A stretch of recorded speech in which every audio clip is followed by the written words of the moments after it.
Nerd Academy podcast is released weekly at 12 p.m. Eastern Standard Time, available on our website at www.thenerdacademypodcast.com and wherever you listen to podcasts. You can find the Nerd Academy podcast on Facebook, Twitter, Instagram, and YouTube. You can also help support the show by going to patreon.com/The Nerd Academy podcast, where every donation allows us to bring you more exciting content every week.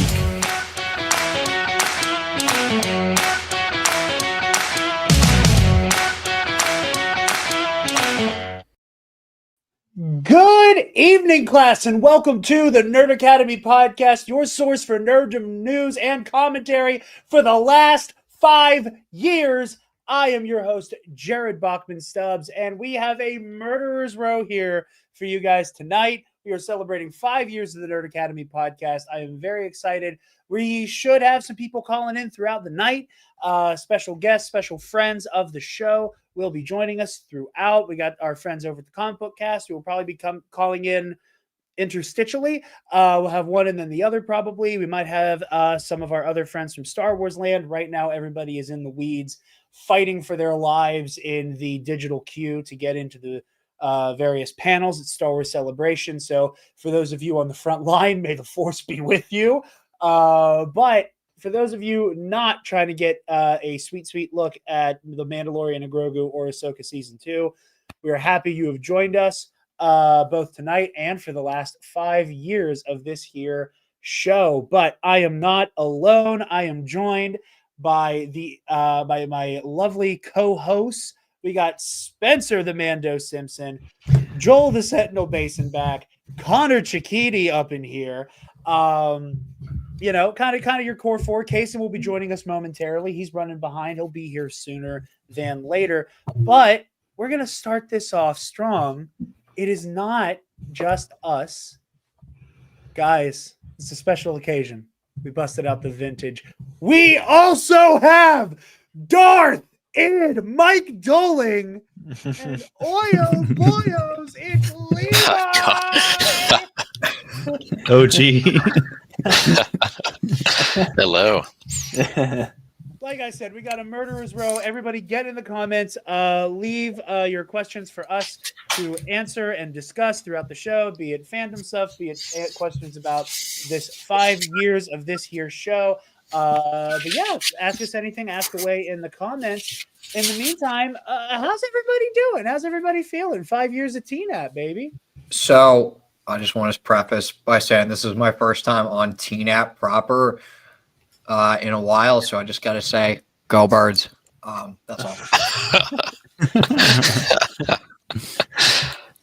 Yes. There it is. There it is. Well, I'll go to our very special guest. Like I said, I don't know how long Levi and Mike plan on sticking around. I told them the stream's probably going to run like hour and a half, 2 hours ballpark as they typically do.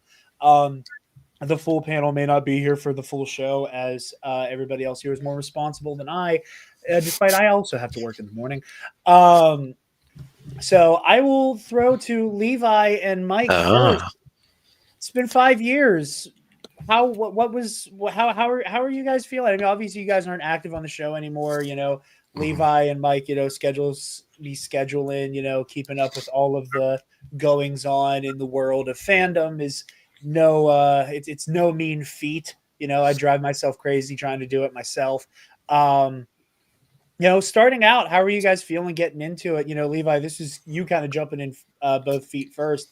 Mike, you were there in the do-back days, but Levi, this is all kind of new for you 5 long or short years ago. So, like, kind of, what was the journey for you before we lost you after Star Wars Visions? Oh, boy. I want to defer to Michael. Okay.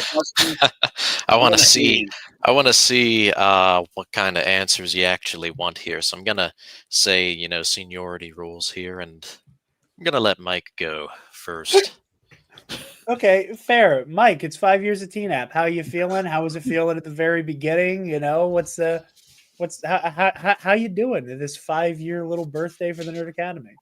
Do you mean like how am I doing, or like how am I feeling like about the show, or how am I feeling? Yeah, the show. How was it? How did it feel first starting out? Kind of looking backwards, reminiscing. Like I said, we're going to be a little navel gazy here, but it's been 5 years. I think we earned as much. If Jerry and Scotty can give themselves their own clip show special episode, I think we can wax poetic a little bit. Well, I mean, like, it all started like at Denny's, and then we were doing stuff in Wait, I knew he was gonna you say bring that. that up. You bring that up. I don't think it's ever actually been said It's on never air. been said. It's never been I said. think we've danced around it and forgot to actually like pay that off. So if anybody looks at the logo, in the background here, in Denium Incepit, in Latin, whenever we had made the decision that we were gonna, walk away from Dewback Discussion, which is now known as Project Louder. Whenever we were making that call, I was nervous about it. I was kind of like, oh man, I don't know if like I'm actually, like the host material type thing. And I was weird about it. The tech and production element of it freaked me out so much. And we were talking about like names, and the Nerd Academy kept being brought up as like something we could go with. And then Michael said we should have like a, motto in Latin. They were like, well, what should it be? And Mike, just not missing a beat, just being on, he went, it all started at Denny's, but I'll write it in Latin for you. Get back to me in a couple of days. He was on it. So that says it all started at Denny's. Yeah. Because it did. I mean, we've called a round table there, and yeah. I mean, we were there for like 3 hours, weren't we? Yeah. We all went to see The Rise of Skywalker again, and then went to Denny's. I never knew this story. This is incredible. Yeah, that was the night I called you, Conor, where I was like, hey, like, okay. Us, if you wanna stay with DDN, you're more than welcome to. If you want to do both, I wouldn't have a problem with that. It was that night, and Mike just hit that. It all started at Denny's. So now that we've said it out loud, we might have to change the logo, as we do sell shit with that logo on it. So we might have to dance around the Denny's of it all now that we've let the cat out of the bag. But yeah, like stuff like that. That is a Mike Doling original right there. You saying that right now made me realize I don't think we've ever actually said what the motto is. We're just gonna say we have a friend named Denny, and it started at his house. It's amazing. It's Right, amazing to me, given the crowd of people in this chat room right now. It's amazing that we managed to keep a lid on our longest running gag for 5 years. Like this is literally the first TNAP gag that we came up with, and we've gone 5 years without even like, I think most of us are just like, yeah, it all began at Denny's, but like nobody's ever asked us about it, as far as I know. No one's ever mentioned anybody's ever asked what the motto says. Like, I think everybody just went, oh yeah, it's some Latin bullshit. And then it was Mike on the fly going, I guess Denny's in Latin is Denium. And yeah, but like it is the primordial TNAP bit. Is it Cookie Cop then? No, Cookie Cop got grandfathered in.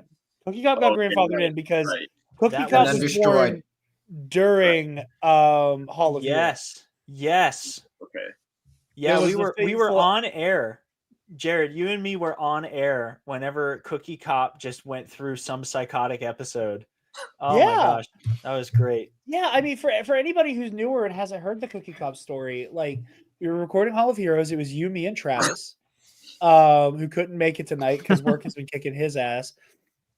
And we were recording Hall of Heroes, and Cookie Cop, everybody knows what he looks like. You see him at the end of every episode. But he had been, kind of hidden under my Nana's stairs, and we were still recording in my Nana's basement back during the Hall of Heroes days. And he had not been opened for years to do that. Stop, move away from the cookie jar. He had not been opened in years, but at the same time that we were recording, there was like a crazy storm outside.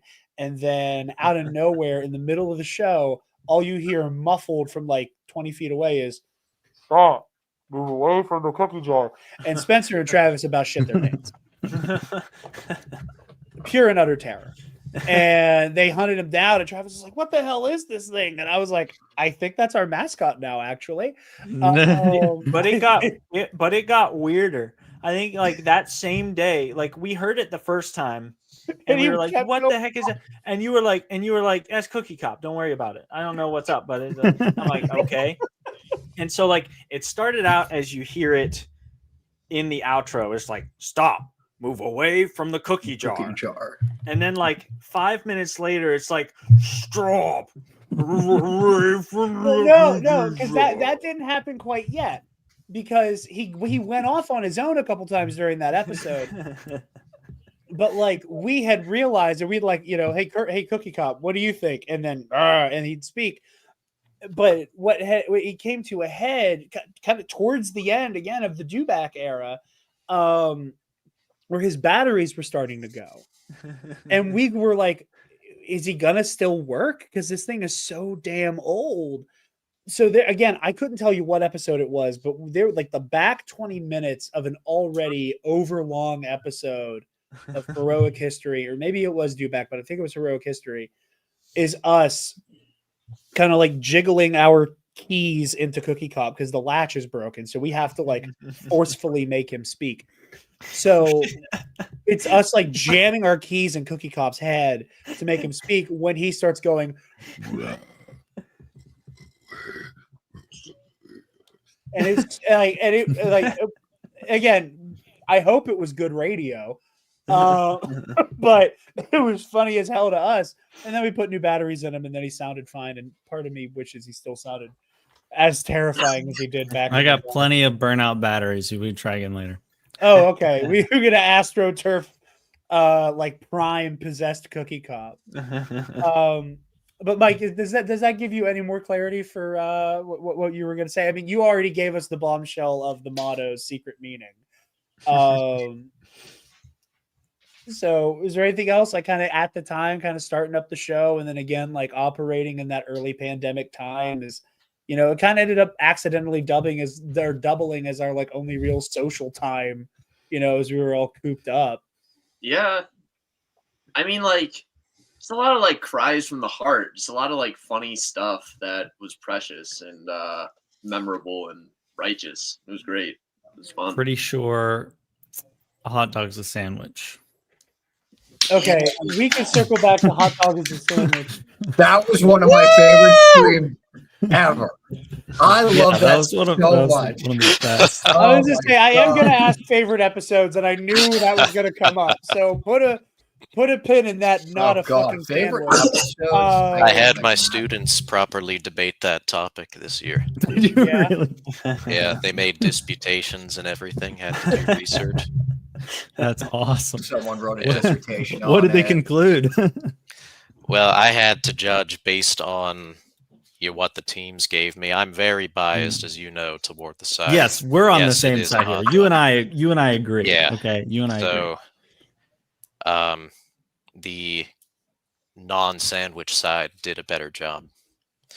So I was there, right. and I had 3 guest moderators: my principal, our guidance counselor, and my Native American reenactor friend, who came for the morning, and I convinced him to stay for hot dogs, and he became a guest judge.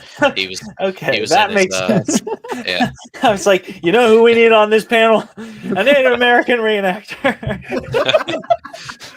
Like my eighth graders, they had finished up the French Indian War, Revolution, whatever, in history. And in my literature, we were lagging behind a bit, and they were reading some book called Calico Captive, which is more like having to do with the New England area tribes, but northeastern woodland, similar enough. So I had my Huron friend, Windit friend. He came in the morning, showed him a bunch of stuff, grossed him out. And then, I convinced him to stay for hot dogs, and he judged. His mind literally was changed by how well prepared the non-sandwich side was. Even though it is a sandwich. So. That makes me very happy to hear. And impressive. You know what I hear? You know what you're telling me right now? That the kids are all right. Was I the only person? Was I the only person arguing that it wasn't a sandwich? I don't think so. I can't No, remember. it was what pretty I much me and argued. Levi versus everyone. Let's be real. Was it? I couldn't remember who all was on my side or wasn't. I can't. I just remember it devolving into a screaming match by the end. I'm sure it's in the archives. I was Yeah, I'm yeah. just- Like if you I get was, if you go to the feed and just type like hot dog I'm into gonna the see if it's on the podcast feed, you will website find still. it. It is a very old episode. Again, it is like vintage Nerd Academy. I would like to address the chat for a moment. Coop Wilcox, Boop, dear friend of the show, they said Cookie Cop is eternal. Unfortunately, agreed. But I do want to address their one comment. Oh, okay, but yeah, is it though? If it's not a sandwich, what is it? To which A my non-sandwich. is and always will be simply its own thing. The hot dog unto itself, structurally, presentationally, exists as its own separate entity. Because if we are going to let hot dogs join the conversation of sandwich, then we got to let a whole lot of other shit into the sandwich club that I don't think we're quite ready to bring into the fold. And we are not going to let the 5th anniversary of the Nerd Academy podcast evolve into hot dog sandwich or not round 2. As much as I love to. Oh yeah. But, I do. to play devil's advocate. No, I'm just kidding. We do have this graph. You might notice. I'm sharing my screen. If you add it to this, we made a graph and everything. That's So I forgot about That is incredible.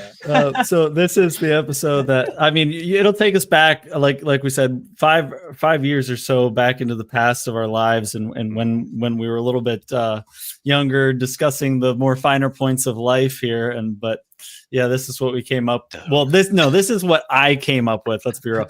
Yeah. And no one agreed with this graph, but this is what I said. So Oh my god, I forgot about the graph entirely. I kind of want to go back and revisit that episode now, just to like, just to see if my argument is sound still. But no, I think a hot dog is its own thing. We also have a funny comment. A whack ass graph, brother. That's an I also have a funny comment incredible graph. from Brian Fennessy, who said, I don't know, the last time I remember Jarod mentioning hot dogs, Brian Barry appeared and it became a lost episode of Bombad Cast. Does anybody here other than Conor know this story? I think I kind of remember. Okay.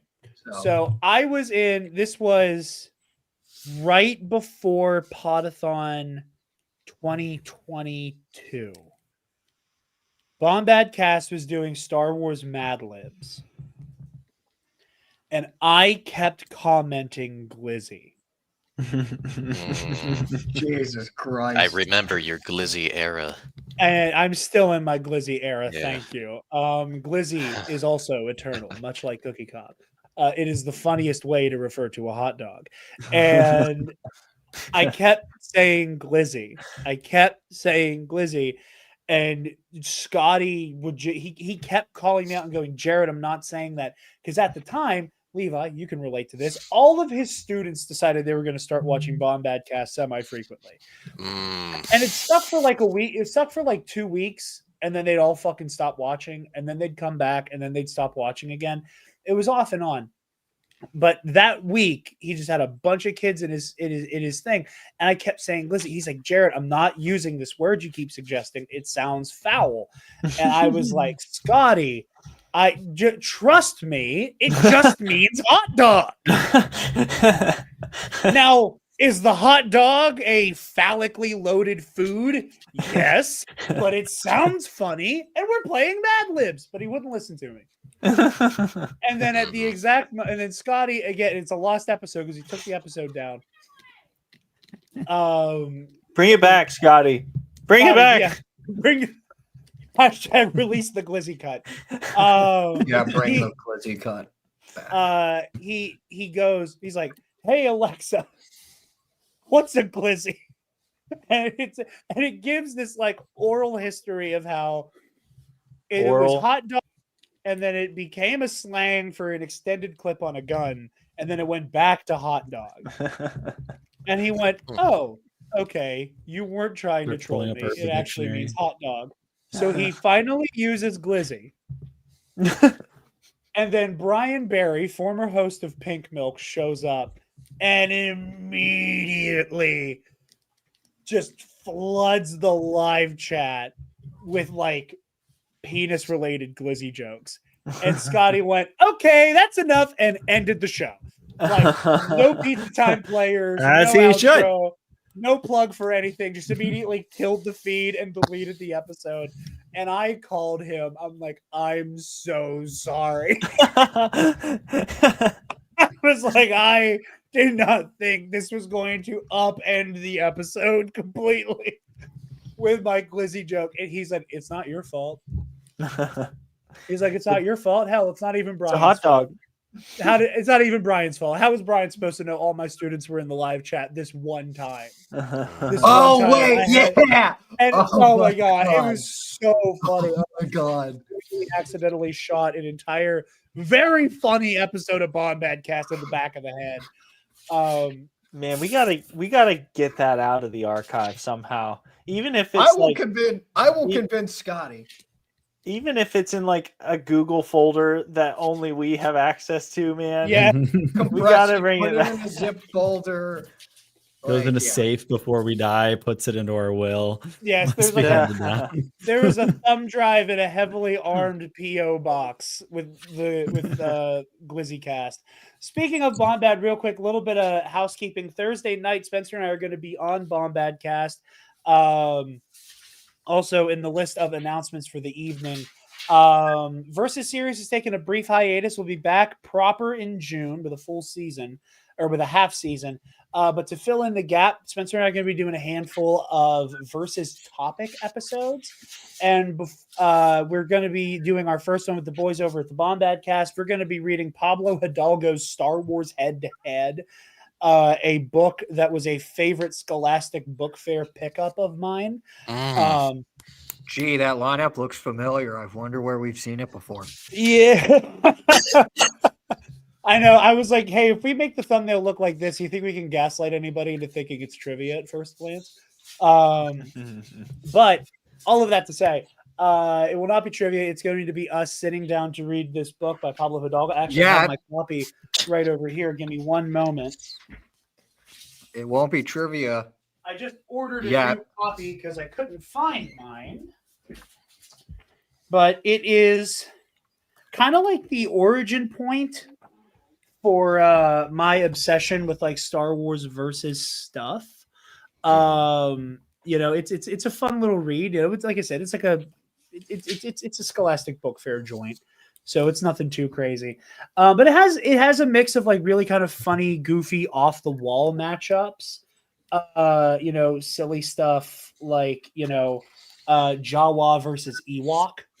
But it also has some bangers in here too, like something we covered on the Versus series, Darth Vader versus Yoda. I don't know, man. Jawa versus Ewok sounds pretty based. So another one, Luke Skywalker versus Anakin Skywalker, and they also have Kit Fisto versus Darth Maul, which Spencer, I think, our Darth Maul match for the year. To do a full episode on that.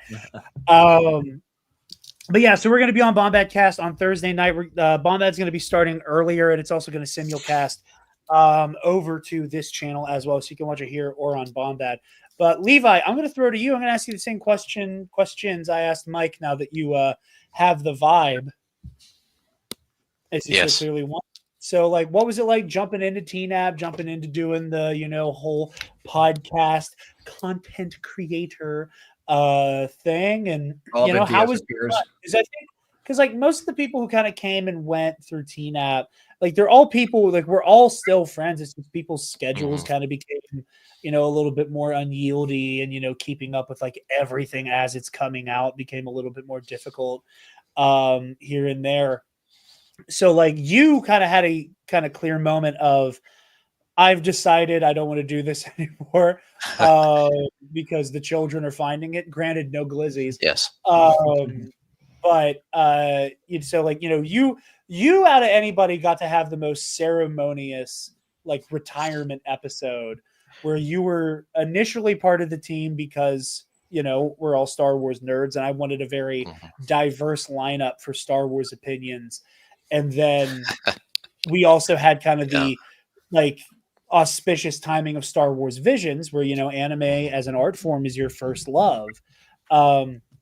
So you kind of had this perfect synthesis moment to kind of be like your last hurrah. So like from the beginning to the end, like what was the Teen App journey like for you, brother? Boy, it was fun. Hey, remember when that one guy stole my fucking joke and made his own merch of it? I do. Anyway, I was forced to wear this because apparently I have the worst takes. Only because I left. We were down there together, brother. I distinctly remember Spencer making fun of me, calling me the patron saint of bad takes when I was still a part of these and illustrious. And such comments were never intended to push you away. I know that words Spencer are realizing in real time he accidentally retired Levi. Spencer realizing in real time, words do have consequences. I would never have said them if I thought that Levi would have actually been upset by them. I wasn't. It was a good joke.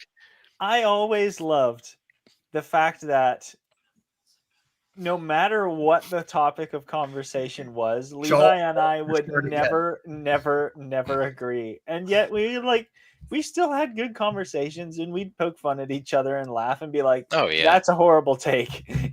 But that's part of what has made the Teen App journey so interesting and so fun, is that like we have dissenting opinions and we have people that will come into a conversation and say like, I think that was a total dumpster fire and here's why, and you give like thoughtful reasons why. Or you say, I come in, I say, I thought that this was just a complete mess, and Levi is prepared to defend it, and like we don't agree, but we have fun chatting about it and giving, as Levi mentioned, a formal stage and a formal platform for this ridiculous discourse that we've decided to engage in. Do you still have have you ever gotten the bad take bell that we were joking about? No, we never got the bad take bell.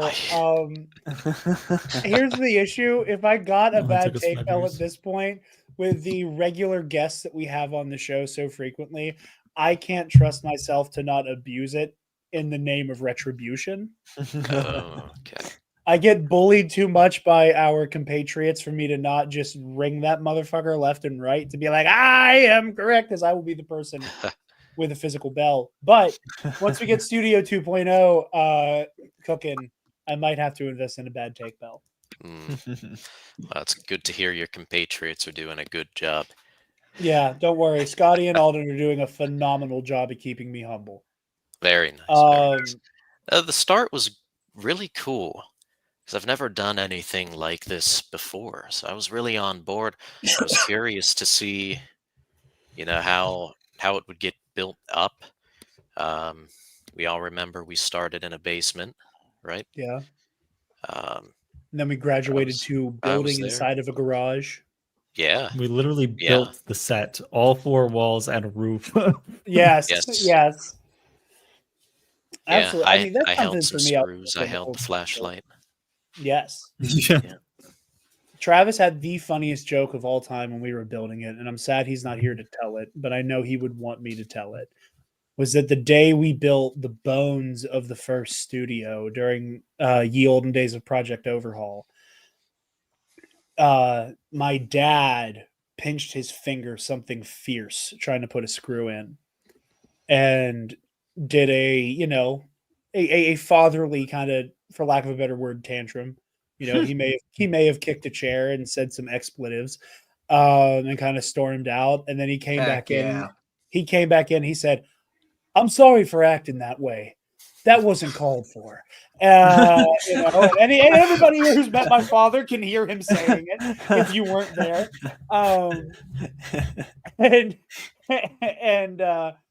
I think it was Levi who very nonchalantly went, "Hey man, I have a dad. I've heard it before." And Travis, who, for context for everybody at home, his father is no longer with us. And Travis did this like office style turn to me, me into my soul, and like did like the Ghost Rider penance stare. And I could hear the "well, I don't" joke looking in his brain. And I was just mouthing to him, Mm. and he just like he was just giggling like a kid who got a free lollipop at the bank. Like I'm like, don't, please don't. And he honored that. But Levi set him up for a devious alley oop. That I don't know how anybody else in the room. I did not know that about Travis, truthfully. So I'm finding out all kinds of lore right now. Yeah, lots of deep lore. But as you were saying, Levi, I'm sorry. I don't know what I was saying anymore. Just that you were I'll excited at choose the another outset. topic. Okay. Oh, okay. Yeah, I was excited. And we started going, slowly bringing in more props, better equipment. It was nice to see progress. My dad, I think, helped us out a bit because for some reason he got like some leftover movie cutouts of Yes. 3, what were they, red The Praetorian Sith guards? troopers. The Sith troopers. Sith troopers, yeah. Yeah, so that was cool. Once Studio 2.0 is a thing, those Sith troopers are going up. Because the issue we ran into is like every time we had like a space to record in, they were just so goddamn big. mhm. Once Studio 2.0 exists, those Sith troopers are going up, and Nice. they will be given their due. Very nice. But yeah, no, and like I said, like Levi was one of my favorite people to record with when you were still a mainstay. Simply because like you, by virtue of it became a bit that we could count on fingers and maybe toes the amount of times Levi and I fundamentally agreed on something. And when and every time we didn't, it was like most of the episode was us arguing the point. And Oh yeah. and I said to Levi on air, I said to him off air, I was like, I appreciate you so much because you make me actually prove to myself I have this opinion. Like much like you've done to your students, making them litigate hot dog sandwich or not, Spider-Man here, threat or menace. I was like Levi is just such a great intellectual counterbalance to have around, and the same goes for Mike. Like it's something that I sorely miss is that like kind of volatile X factor with Mike. Is that like you are an incredibly intellectual human being. You are brilliant, and your perspective is always so unique. And it's like you go to the same deep place we all do about these stories, but you do so in such a just, again, I can use the word unique way that I can't quantify. Like I will be like, oh, like what if it's this, and then Mike will go, yeah, but also like Cthulhu, and I don't know how to respond to that. Maybe it's Cthulhu, and just got and I love that both, and like obviously again, like maybe she's born with it. Maybe it's Cthulhu. Maybe it's Cthulhu, but and I know this goes without now. saying that there is a StreamYard link for both of you at any moment at the drop of a hat. Like I said, I just know that the week to week keeping up with things is not always easy. I've fallen behind on many things. I didn't get a review for Skeleton Crew out until it was like 2 months after the fact. And shout out to Brendan Marr, host of Page Turners They Were Not, who's in the chat right now, for being patient with the fact that I said, hey, would you be on for a Skeleton Crew review? And then he had to put up with me having to keep rescheduling it. But I know, like I said, it goes without saying there's always an open StreamYard link to both of you guys. I love getting to talk about this stuff with y'all. you know, the intellectual debate is always there, but you guys specifically bring just a really, you know, unique perspective. You know, Mike, you go to such a, like, for somebody who is, you know, all things considered, very straight edge, you go to a place that I don't think anybody who is that only people who have like experienced an LSD trip can take it to, despite never having touched any type of acid, which makes it remarkable. And worse You in a know, way, really. again, like, What's your excuse, Mike? yeah, Mike in the middle of an episode will hit you with. So I was talking to a monk at the, you know, like monastery in our hometown, and he looked at me and said, ride the eyes of a dragon and then tell me who you think you are in the middle of a conversation about Battlefront. And then I'm like, I don't know what to do Hell with yeah. myself about that. Hey, Jared, you know the funny thing about that story? What? You know where that happened? Where?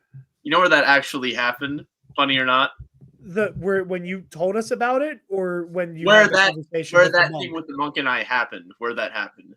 Just guess. Denny's? Yeah. Fuck yeah. As a wise man once said, it's like poetry. It rhymes. But no, so like Denny's like, is the key to all this. yes, Denny's is the key. But you know, Mike, you go to this like very like just weird like pseudo psychedelic place. And Levi, the thing that I always loved about your analysis, especially when we were talking about Star Wars, is that like unlike me, unlike Spencer, unlike Connor, and to like a lesser degree, unlike Joel, like,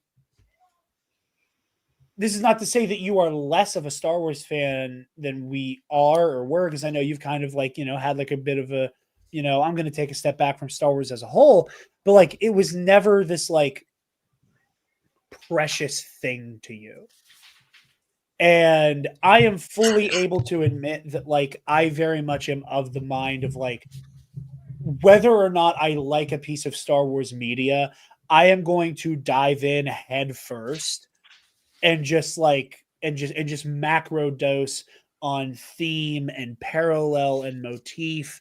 And that's not to say that you don't. I would just focus on that so much that like that I would kind of, that you wouldn't be able to tell if I liked something or didn't the way I talked about it.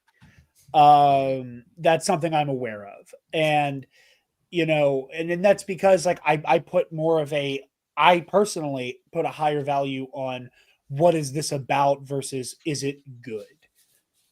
And that's not to say is it good conversation bad. I just prefer to have a what's it about conversation. And you were always just so clinical that, you know, and it's sometimes I think it put us at odds where I'm like, but motif and theme, and you're like, this doesn't make any fucking sense.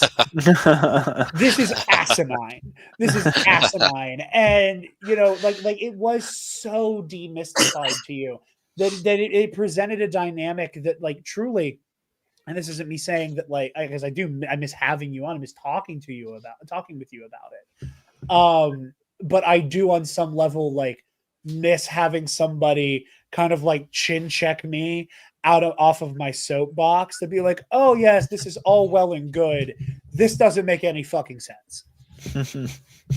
And I enjoy doing that. You But know? yeah, no, I just had to focus more on career, making sure that they don't have a excuse not to look at my resume. If they do, search my name up. Yeah. And I have taken a step away from Star Wars as a whole. If Mando ever comes back, I might be convinced to take a look at that. But boy, I was really hyped for the Acolyte, and it disappointed me in just about every way it could have, unfortunately. But we don't want to take up time discussing that. Well, no, but like I said, but it goes to why I Levi, did you play Survivor? No, I have Okay. not. I was just saying, Yeah, like I said, I took a step back, man. Fair it enough. goes to, again, it's You like should. I value it as a friend, but like on air conversations, what I appreciated so much was the fact that like you were one of the few people I knew who could like have a thoughtful conversation about why you didn't like the newer stuff. You know, and it didn't come down to all this like bizarre, like anti woke bullshit where it's, you know, it's just people trying to find a way to be just gross without having the courage to just say the gross thing out loud. That was never the case with you. You were just capable of going, I don't like this thing. This is why. Would I agree with you? No. Would I think you were wrong? Absolutely. Again, like that was the thing. Is like I very rarely agreed with your analysis, but it was always so sound. In the same way that Mike, even though it would go to this like insane, almost larger than life place, it checked out. You know, I was like, yeah, I hear what he's saying. You know, I feel like I'm too sober to understand it right now, but you know, maybe a little bit later it'll click. But yeah, with all of that said, thank you guys so much for popping your heads in. If either of you guys have any parting words, I'm going to cycle us out. I think Mitch is going to be joining us here soon to poke his head in from the Comic Book Cast, host of Pro and Noob, which I know Levi's been keeping up with here and there. Before you go, Mike, I just want you to know just how much your legacy lives on. That people you were never on screen with know about Jarod as Jarod is the father of Enoch. I was about to say that. Like I said, I was about to say that. Hell yeah. the legacy lives on. That's the the legacy thing. lives on. I figured it out. I do have slight prescience, like slight, like about like 30 seconds. 30 seconds. Like I can tell when people are coming. That was just on my mind. And then you mentioned it. So yeah. Who's crazy now?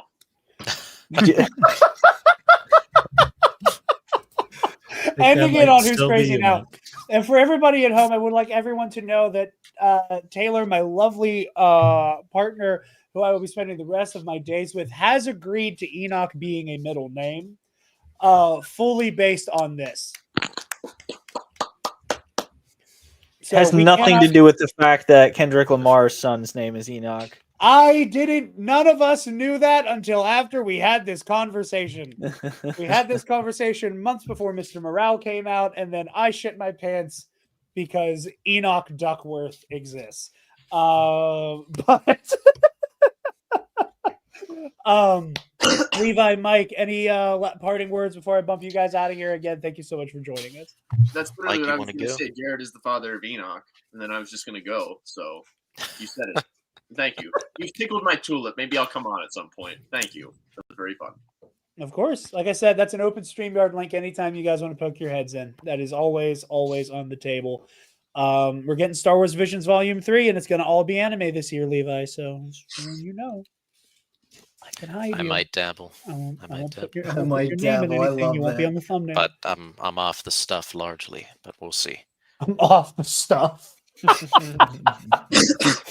But yeah, you guys all good? I didn't want to cut anybody off preemptively. Are we all jiggy? So much has happened, since I had left. So it's always good to see all of your faces again. And I noticed a couple names over yonder in the comments. Scotty, hello. Mitch, we never talked, but I've seen your wares. I've browsed your establishment. Good stuff. Elections, some pretty bad Super Bowls, including this last one. I did not want to see any of you win. No one wanted to see it, but Luckily, someone lost. I guess. Big. Yeah. My favorite part of history in your podcast is when I didn't know how tattoos worked and I slapped the hell out of your tattoo. I still tell that story. Oh my god! I felt bad about in the moment, but dude, that is hilarious. It was great television. That's funny. It was great television. Yeah. You watch my soul leave my body in real time. Wait, we recorded that? Yeah, it's a clip. It's a clip that exists. The clip is on my TikTok. It is on my TikTok because we didn't have a Okay. Teen App TikTok yet. So if you like look up Dark Jedi 2552 on TikTok, the video of Levi going oyo boyos and just like fully manhandle, just thunderclap slapping the still fresh Kylo Ren thigh tat, and you just watch the color leave my face and my eyes go dead. I gotta find this. As it feels like I got like slapped with like a fucking belt on sunburn. Apologies. Yeah, I Don't forgot Somebody about somebody Great asked TV. if you guys are getting to questions or I those saw questions Eric. for Yeah, you don't worry. guys. We're going to be circling back to that. I just want to be able to give Mike and Levi a good moment in the sun here. Just Feel because free I to drop love- them in the comments, and we'll get to them one way or Yes, another. And you can, please. Actually, I will ask one question because it isn't as like rooted in recent lore. It was from friend of the show, Boopenheim/Coop. They asked, let me get to it because I would like Mike's take on this. Mhm. I have a question. Fuck, marry, kill. Cookie Cop, Scotty J-Ro, Asherad Het. Well, you gotta kill Cookie Cop. I mean, he's dangerous.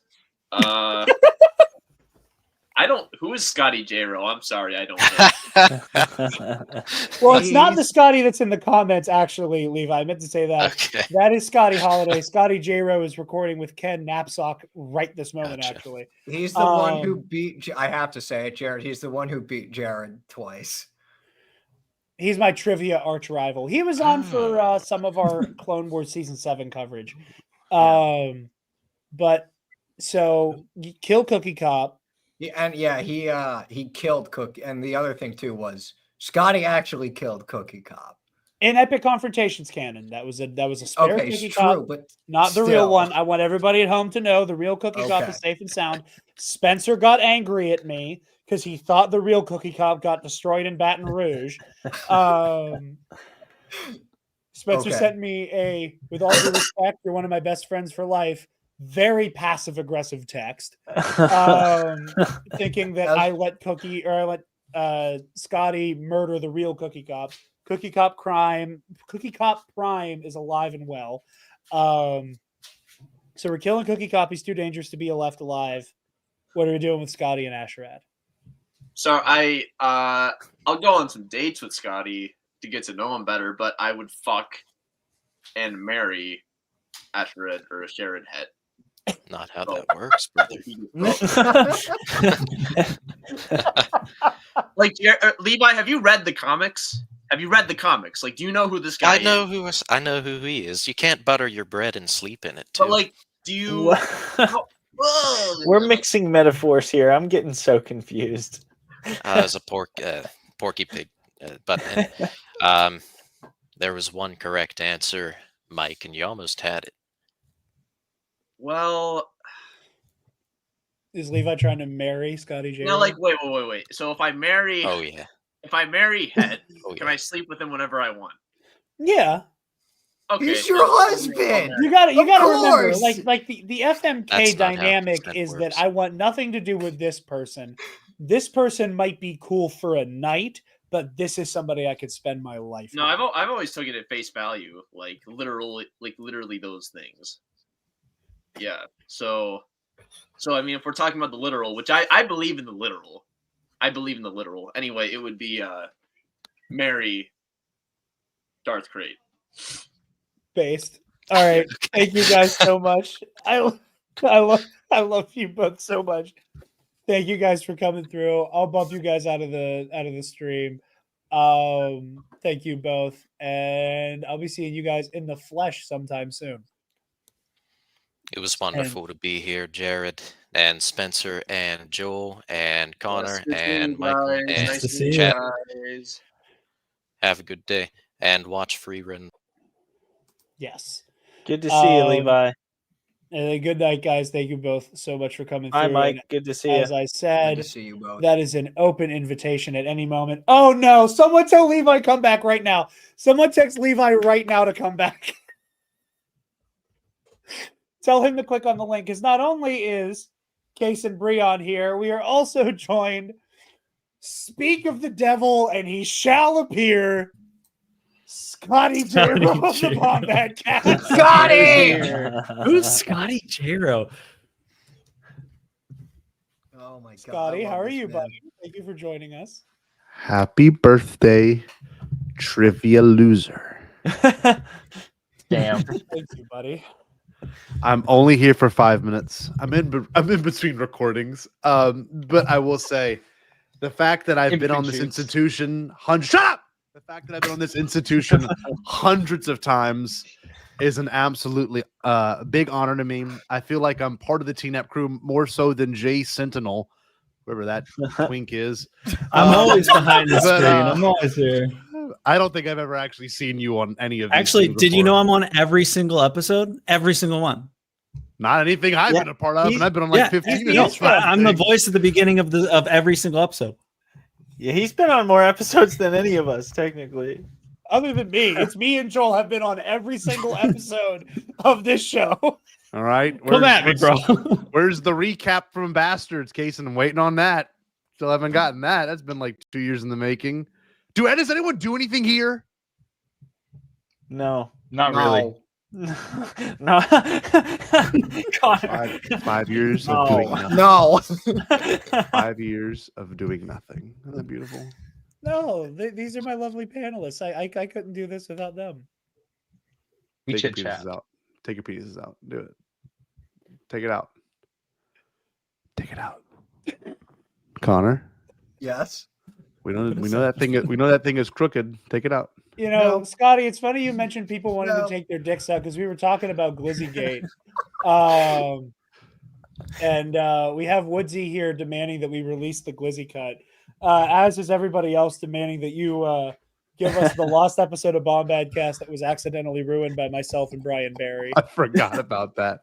But in all seriousness, if I'm going to be kind for 1 minute, I do love this institution. I am happy to be a graduate of the academy. I've been a guest on this wonderful experience for the past 5 years of existing. I remember the first time I ever went on. Here's a quick story. Jerry and I get a message from who would be someone that would sign my wedding certificate literally 4 years later, which is really weird. So I get an invitation to be on TNAP. Okay, And I was asked to download Discord, the incel site, and so I get Discord. Discord's here- really good. Fuck off. And okay, that's the voice I heard, and I was like, okay, this guy's gonna be awful. Literally, he was like, I love Fallen Order, and that's all he talked about. That was his entire personality. It is his entire personality. Spencer, I remember Spencer being there. Not quite sure who Jay is. Kason, Queefson. I don't think you were there because you're a new part of the TNAP board of members. Yep. But anyway, I joined. I can actually let's see if I can do some hardcore research and find what was my first episode of the Nerd Academy podcast. Hold on. Jerry and I got on the phone after because it was pre-COVID, or post-COVID, and right at the beginning, because right that at was the the last beginning. episode we all recorded in person. Oh wow! I didn't Save know for y'all Conor, knew each obviously, other. because he was still in Philadelphia. Okay. So like we recorded that one, and then the world shut down, and I started gonna watching find it. Tiger King. Yo, same. We all I've got to did. find I it. could have sworn that- Episode yeah, archive. Here we yeah, go. I could have sworn it was during COVID. I think I found it. I have you on Um, Knights of the Nerd Republic 143 is the earliest that I have. No, it was way sooner than that. It was way sooner. sooner. It was in the first year because it was Clone Wars season 7. 132. You show up on 132. I'm pretty sure this was like our inception. I'm pretty sure Oh, it there was. you show up on 95. Like I said, TCW season 7. I want to say it was it was either the first episode of the Siege of Mandalore or it Episode was one of the later 18. episodes. Oh no, that's Force Toast, who acted like they didn't know me, which is really awkward. And even though they've been on Bombadcast, I had Lauren Kelly look at me like I was some fucking unicorn at Celebration. Like, do I know you? I'm like, yeah, dumbass. You literally recorded our show. I love Scotty. I'm trying to find this Force Toast. Man, you can find this, but you can't find me. Do they still record? You know, when I saw Scotty Puppet, I wasn't expecting a public crash out, but here we are. The best part about Scotty, and I love him, is just the fact that he'll just crash out at any moment. Like, Well. Scotty, I'm not even kidding you. I will say this live on air. The one voice memo you sent to the one group chat you, I, and Jarod are in, where you're like, this trip's gonna be fucked. I listen to that almost daily. It kills me every dude. I don't know why. It just kills me every time. I just die laughing. It just brings me joy for whatever reason. You want to laugh even harder? Sure, I guess. No, I can't say the next. I was going to say it really messed up, but I can't say it. Mine was. I almost said it too. I can't find this, but all I can say is we made a joke on that very first recording. And it was like when if the waiter doesn't, where is our waiter? There's like that whole like, where are those droidicas? I kept saying that anytime there was like an awkward beat, or just people stop talking. It's funny you mentioned where's the waiter thing, considering past events. Where's droidicas, and those drinks will be comped. Real quick cameo from Miss Taylor, who's making me food from the Galaxy's Edge cookbook. Here's my Shizor salad, everybody. That's cool. Food. We love that. Thank you, honey. I love you. The nerd, and it's even funnier because now Bombadcast. That's beautiful. Bombadcast and TNAP collab, and we'll be collabing this Thursday on our channel playing a game. But I have to go record something. But I really will say I do love all of you on the screen, especially Jay Sentinel. I don't know if I met you, but it's an absolute honor to meet Is you. this a bit? I can't. Yes, don't worry. Don't worry. Joel. Everything's a I bit. can't find what was this first episode. I really am getting kind of frustrated. Like I said, it's either the end of the Martez Sisters or the beginning of the Siege of Mandalore. And I'm pretty sure it was Siege of Mandalore. I wouldn't waste my time with that terrible arc with those two morons. I searched her name on the website, and it says BOBF from the desert comes a stranger recap. That was 2022. It's the earliest one I can find. Yeah.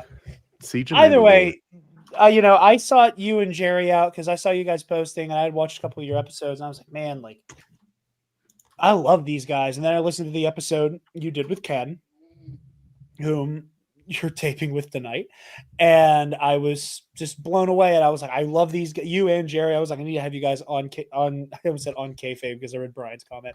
I need to have you guys on the show pronto, and it was the birth of one of my favorite areas to collaborate with, and we have been. It's beautiful, and I'm okay. So is Jay Sentinel Joel? yes, Yes. Okay, I'm looking at y'all's old logo. Where the hell's Mike at? he's on there. Okay, Levi just left. Right? Yeah. Levi said he would marry you. Boop gave us a fuck, marry, kill, Cookie Cop, Asherad Het, and you. And when really Mike good. said he was like, I don't know about Scotty, Levi said, wrong, marry Scotty. Y'all's site is really beautiful. I can't find anything on it though. That's all Joel. That's all Joel. I'm looking. Excuse me? I'm sorry? Are we hating on the website? No, I just No, he said can't it's find beautiful. anything. He It's said Jay it's Sentinel. beautiful.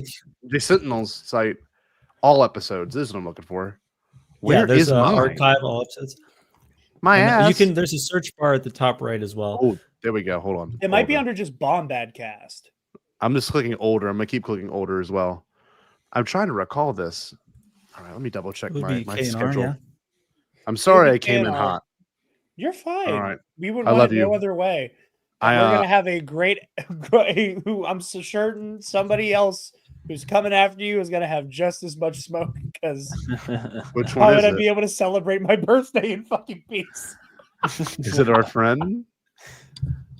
Huh? Which friend is it? It's the kid. Bad Batch Season 1 review with Adam Lance Garcia. Ooh. Can we not? Yeah, let's that was a I'm trying time. to find That's episode awesome. 11. That was a time. Hand washing, Twitch streaming. I'm still trying to find this. I forgot that the early days of TNAP were Terrible. something. I mean, Sean to a of degree, Blue yeah. Bantha Milk. Where is my name at? Thank you, Jelly Donut. God. Scotty J-Ro has that Watt Tambor hairline. That's true. It's receding. He's going to start messing with his nipple knobs. Is a hot dog a sandwich? Y'all really did make some compelling work back in the day, I tell you. That is one of our Good favorite Lord. episodes because that was a Okay. I 2-hour think long I think I'm getting closer to it. Hold on. Campus life. Was it Oh, wait a minute. Hold on. No, it was KNR. It was KNR. It was nice in the Republic. We have not done a campus life in 3 years. God knows at how least. long. Since 2016. Okay, here we go. I found the beginning. Your first episode was called Episode 0. Welcome on January 10th, 2020. And so we're celebrating it now, 5 years of this wonderful institution. I'm going to find the exact moment I showed up and ruined this man's life and Jacinto's life and Spencer's life. And I'm just, okay, I got to find it. I can't leave. February. I remember recording this in March. Yeah, this was March. Like It I was said, it was totally right before lockdown. Yeah, no, it was 100% because I was home for spring break in college and I never went back.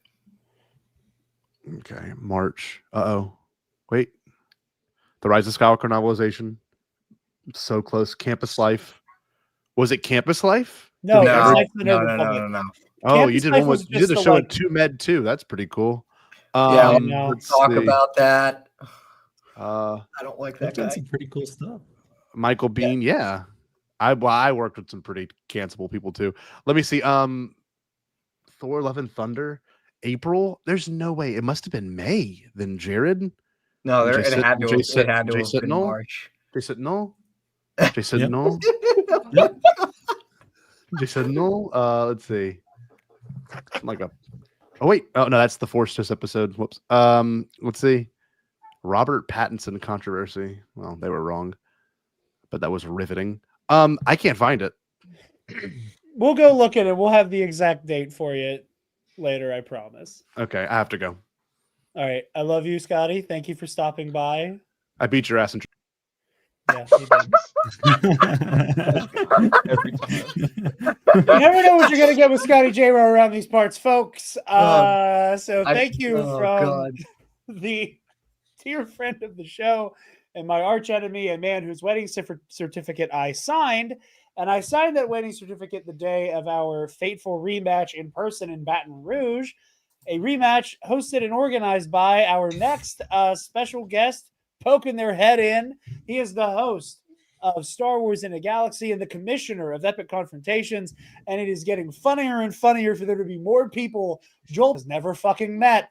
Ladies and gentlemen, Eli. Eli. Hey, everyone. Eli. I know this Hey. kid. Hey everybody. I'm thanks for having me on. Yeah, happy 5 years. Happy Thank birthday, you. Jarod. I just Thank you. yeah. Oh, buddy, how you holding up? I'm doing all right. I'm doing all right. Actually, Eli, I how are you apologize. doing, Jarod? How are you I'm doing? great. Loving my birthday. I am actually, if you can sit tight for one moment, we just had our next guest call in, and they are on a pretty tight timetable. Yeah, So, no Eli, problem. are you cool with going backstage for a little bit? Just 'cause Absolutely. I know, I am. Yeah. Mhm. I know we're on a bit of a shot clock with the next. Brian, person. I started this damn show. Bring up Brian's comment. Brian, I started this damn show when they did. My damn show when they did. I don't want to hear anything about that. We celebrated 5 years. I was Just- in kindergarten. That's All one. right, so Like, Eli- I love you, Eli. That's one of the greatest bits ever. It is. Yes, it is because you can use it in substitute of any other bits for me except for that installation. But holy shit, Jelly Donut. What's up that picture of the girl on the couch? No! Okay, I'm No! gonna put Eli backstage. No! And we have, like I said, Eli's going to come right back out. We just have a tight timetable. No! This is a guest that I'm very excited to have on for this episode specifically. I can say without a shadow of a doubt, without any exaggeration, had it not been for this man and his channel and his work, this would not exist. I would like to introduce one of my, kind of heroes coming up in this game, and somebody I'm honored to call a dear friend and colleague, Armin, host of the comic. Yeah. But I like that you bring me in and I kick somebody out. So now I just feel bad, but I also feel good because I'm here. I'm actually able to make it for something. So it's kind of cool. I know. Like I said, I knew you were on a tight timetable, so I was like, okay. And I know Eli is a consummate team player. But thank you for coming by, buddy. It's 5 years of the Nerd Academy. You were one of the people back in the Dewback discussion days. I was like, we got to have this guy on. If I can get him on, I need to have him on. Because I just a huge fan of what you do, and it's an honor to have you here. For look, I remember the first time I talked to you online, which was on that discussion, and I told the story of how I had to deal with shady people to get bootleg copies of episode 3 in like back alleys. So wow. It's a throwback. It's a throwback. Yes, again, back in the Dewback discussion days. But that sentence was nuts. It is nuts. Armin, how you feeling? What's up? Like I have the honor of being one of the few people to really have like crossover with Comic Book Cast, much to the chagrin of some of your listeners. For those of you who aren't aware, there are there's a handful of people every time I'm on an episode of Comic Book Cast who have some choice words about me being on. Yes. Which only makes me want to come on more because that's my toxic trait. I like to because you're a lib. Yes. That's why. But thank you for coming by, man. 5 years of Nerd Academy. You've been a regular guest. I've been a regular guest on your show. Yes. I mean, like I said, it's been an honor to have you along for the ride. Like, how are you feeling? I want to hear your thoughts. Man, it's kind of been wild because, like, seeing you all the way back in the old comment days, when you would just comment before you had a show and everything, like I still remember most of the commenters that have been there for 10, almost 15 years now, which is insane. And you're one of the few that's like, how do I put this nicely? You're not a fucking idiot, right? Like you started a show and you're like, you're always afraid of when somebody starts a show, you're like, man, what if they fall into the grift, right? And you're always afraid of that. You're like, I just don't know if it's going to happen.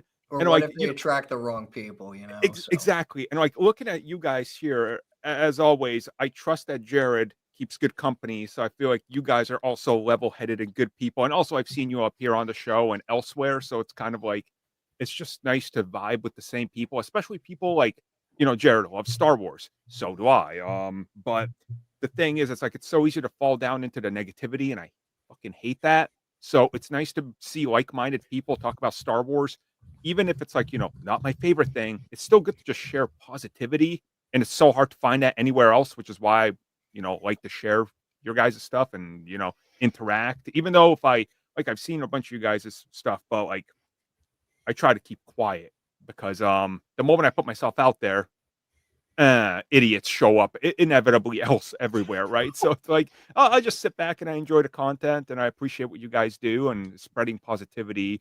And believe it or not, I like that you're accepting of things. I know that's crazy to say these days, being accepting of things, but hey, there's good people online like you that do it. So it's cool. It's nice to support you for 5 years and hope for another 5 or 10 or however long till we're all gone, right? Yeah. Hey, man, I don't have any plans on hanging it up anytime soon. I don't know if Mitch will be able to join us tonight. I've said this and, just on the Comic Book Cast of it all, I've said this on air on this show on Pro and Noob. Had it not been for Pro and Noob, I wanted to hang it up this past summer. The fallout from the Acolyte just left such a bad taste in my mouth. I could, on fucking cue. It's my partner in crime, and there we go. Wow, that was that. I would have been here like 5 minutes early, but I was just having a cig. So that is such auspicious time. We have both of our friends from Comic Book Cast and my the host who I follow into battle on Pro and Noob. Like I said, had it not been for you guys and Mitch's show that I graciously get to be a part of. you know, it was just the fallout of the Acolyte, you know, and again, it's always been the thing that we've said 1,000 times before. I don't give a damn what you do and don't like, but when you start making if the shoe fits statements, I refuse to engage in good faith at that point.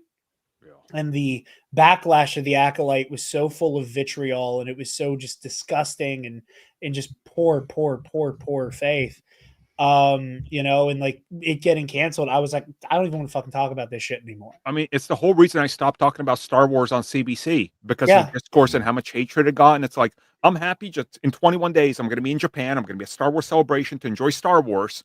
And I can't wait. But it's like Star Wars has been dead to me in the fandom besides like you, because again, what can you do? You know, it's so much hatred. It's just, but I'm glad you didn't give it up because of it, you know? Yeah. And it was Mitch. It was Mitch. You know, like I know I've said this before, but like on the 5-year special, it's important to me to say like Mitch kind of putting me through the ringer with Neon Genesis Evangelion, putting me outside of my comfort zone, putting me in a position where I was like, okay, like you're doing I'm talking about media, I'm unpacking these themes and these ideas, thing. It challenged me so much that I was like, no, I don't want to give it up, especially with the story that means the most to me. You know, with Star Wars especially, and obviously with like, you know, Marvel and the MCU, I was like, no, I don't want to give this up. And, you know, that was a North Star, you know, the opportunity to work with you guys as a whole. And then, you know, Pro and Noob, it's been an honor. And like I said, Armin and Mitch, you guys have been integral parts of this show. You know, again, it's kind of funny and awkward because, like, you know, Joel and Spencer and Kason and Conor, they kind of live in the Star Wars side of the show, and Travis has been so busy with work and has been so indisposed. Like, you guys have been like what has enabled the Nerd Academy podcast to continue releasing, because you guys have been gracious enough to, you know, fill in for him and, you know, enable me to keep doing like, you know, the cape shit side of the conversations. You know, I have a very deep roster when it comes to Star Wars. I have a very deep roster for Star Wars.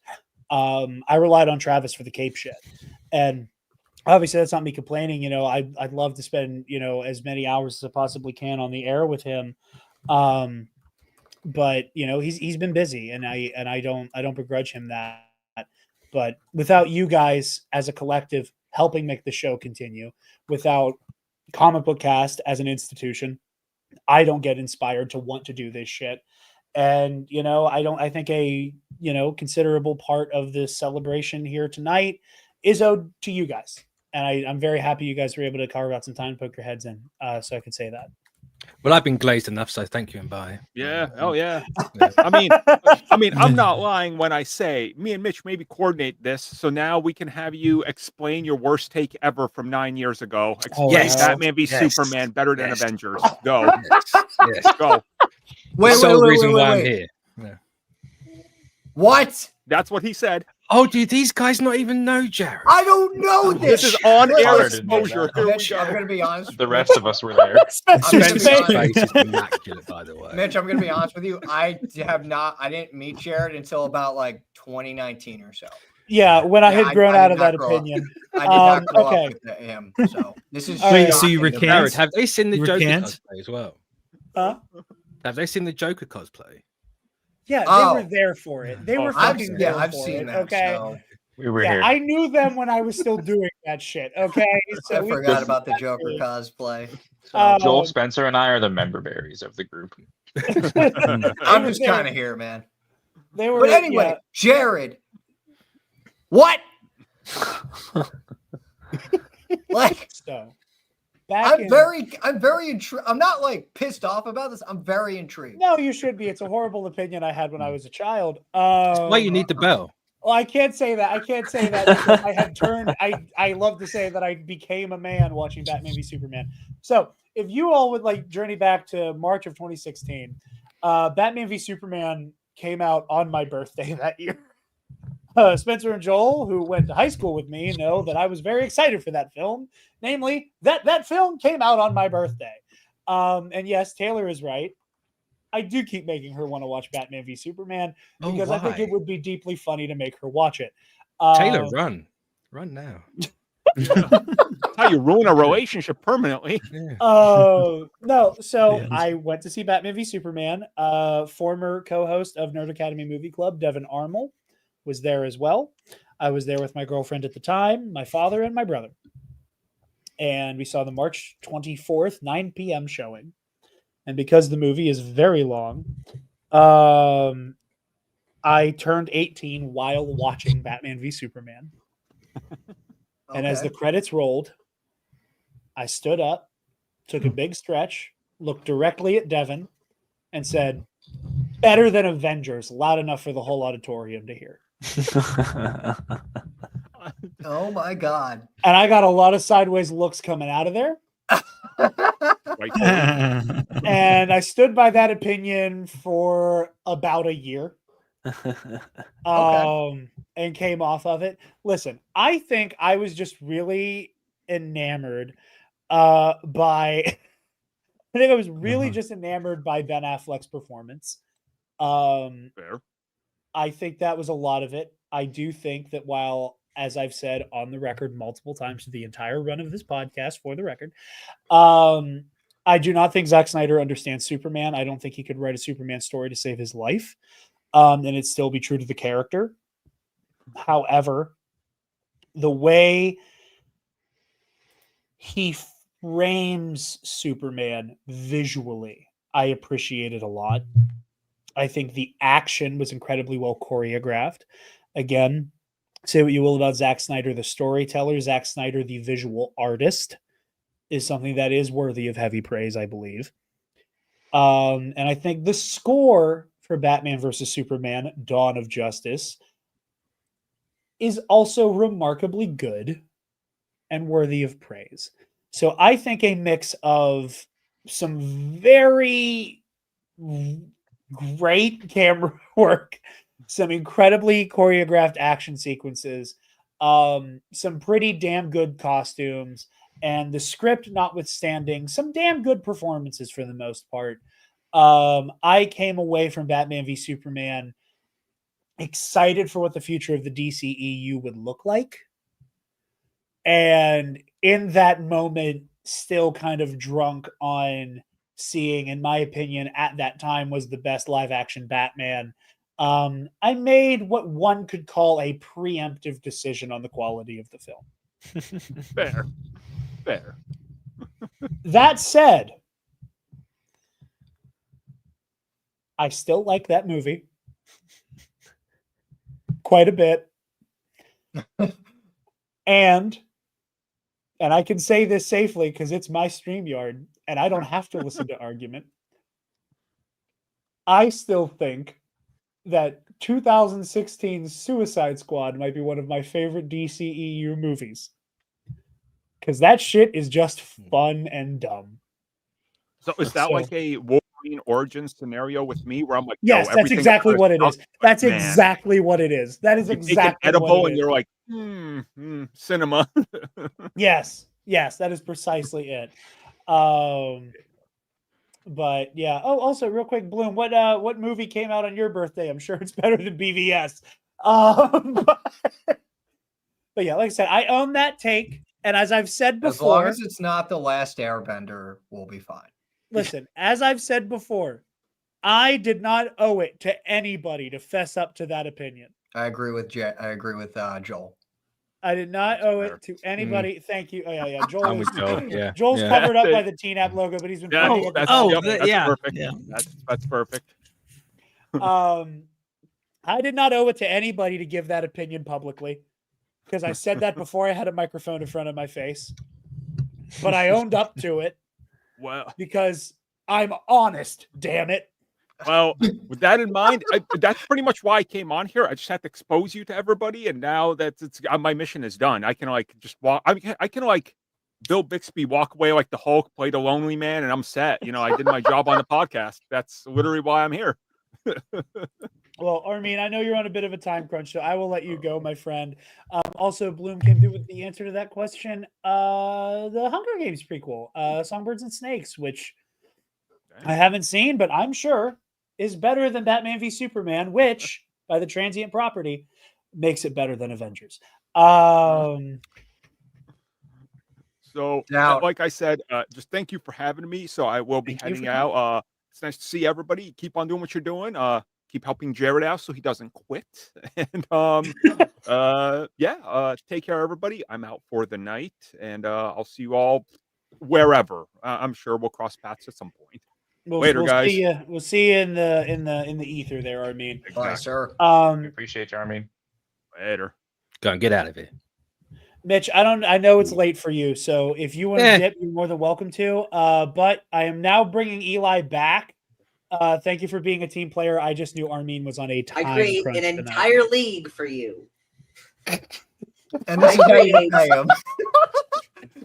And now I make you the main character. I didn't Don't ask main you. characters win?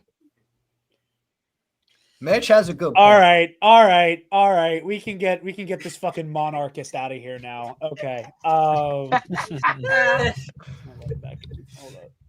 Oh shit. Sorry. There you go. I'm used to it. It's fine.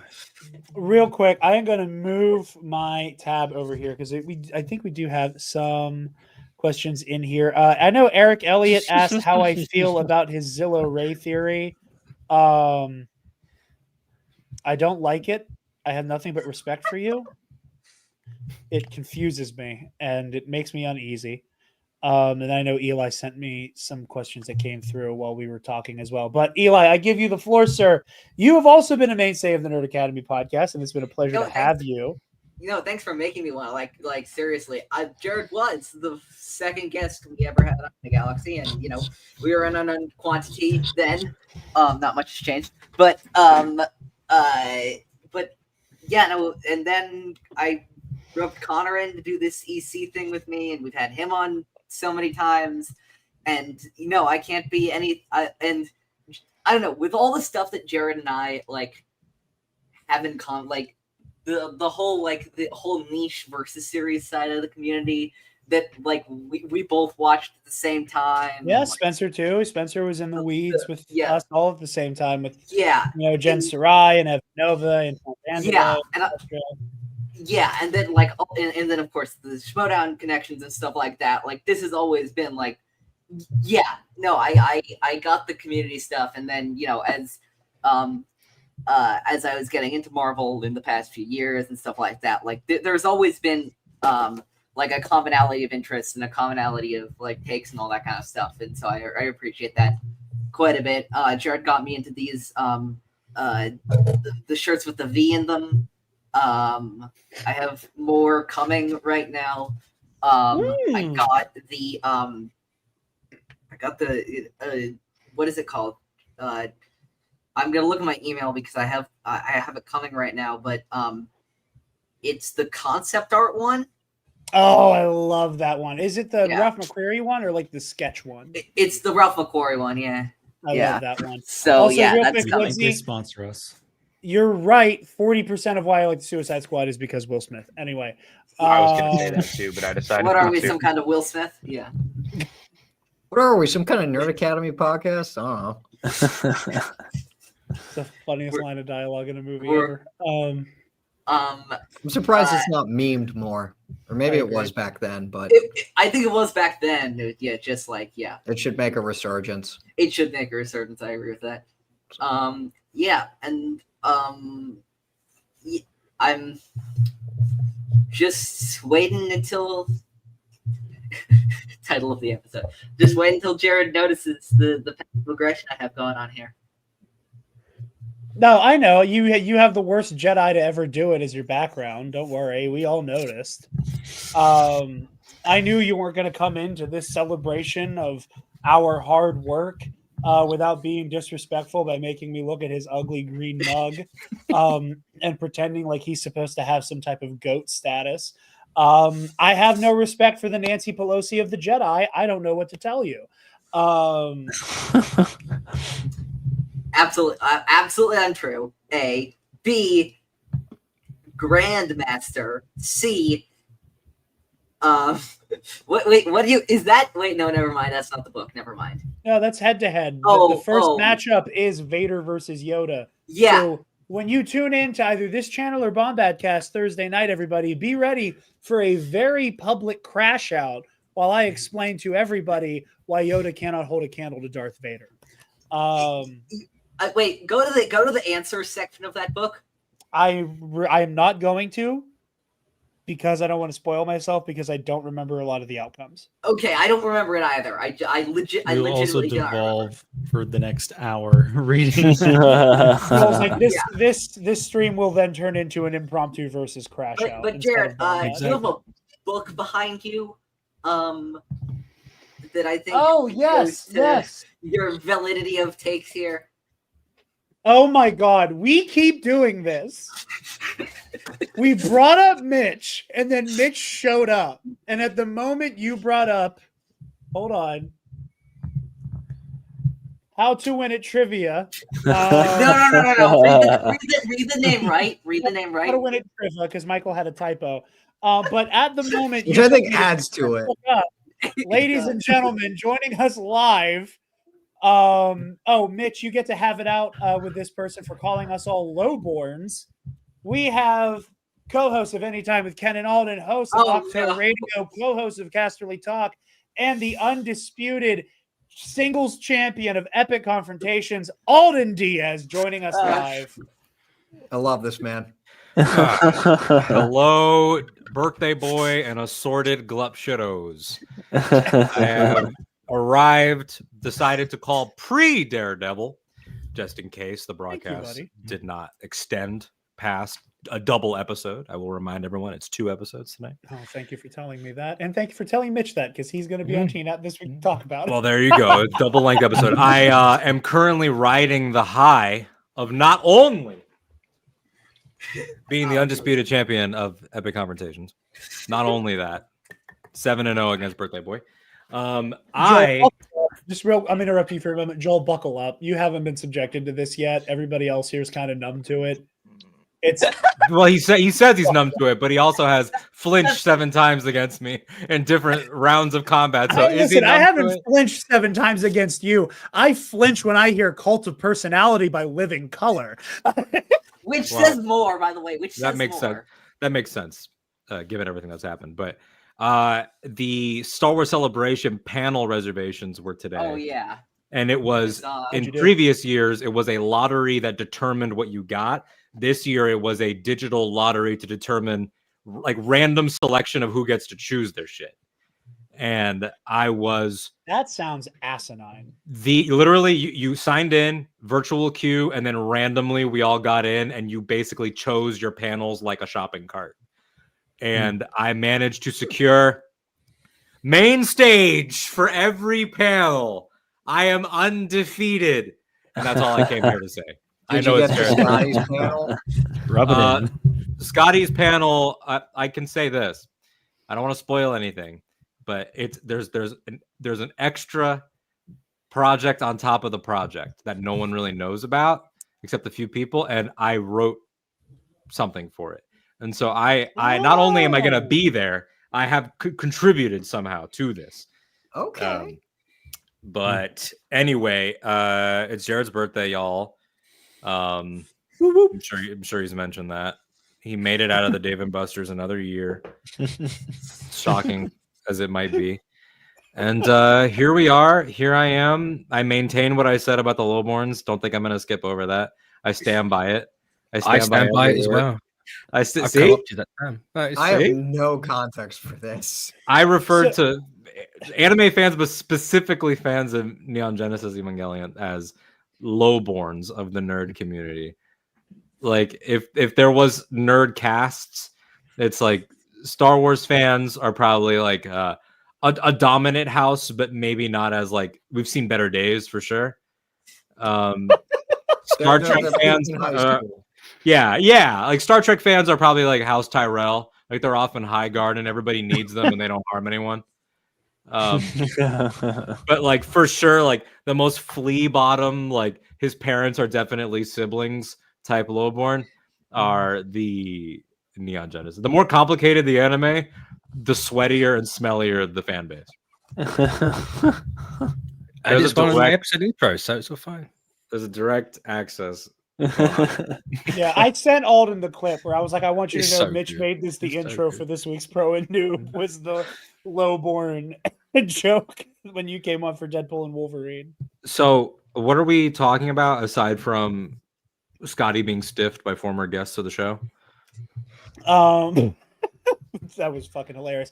I mean, just like generally, like 5 years, like you like Scotty and Mitch and Armin and Eli have kind of been a mainstay of Nerd Academy, and we've obviously all kind of like crossed over into each other's work.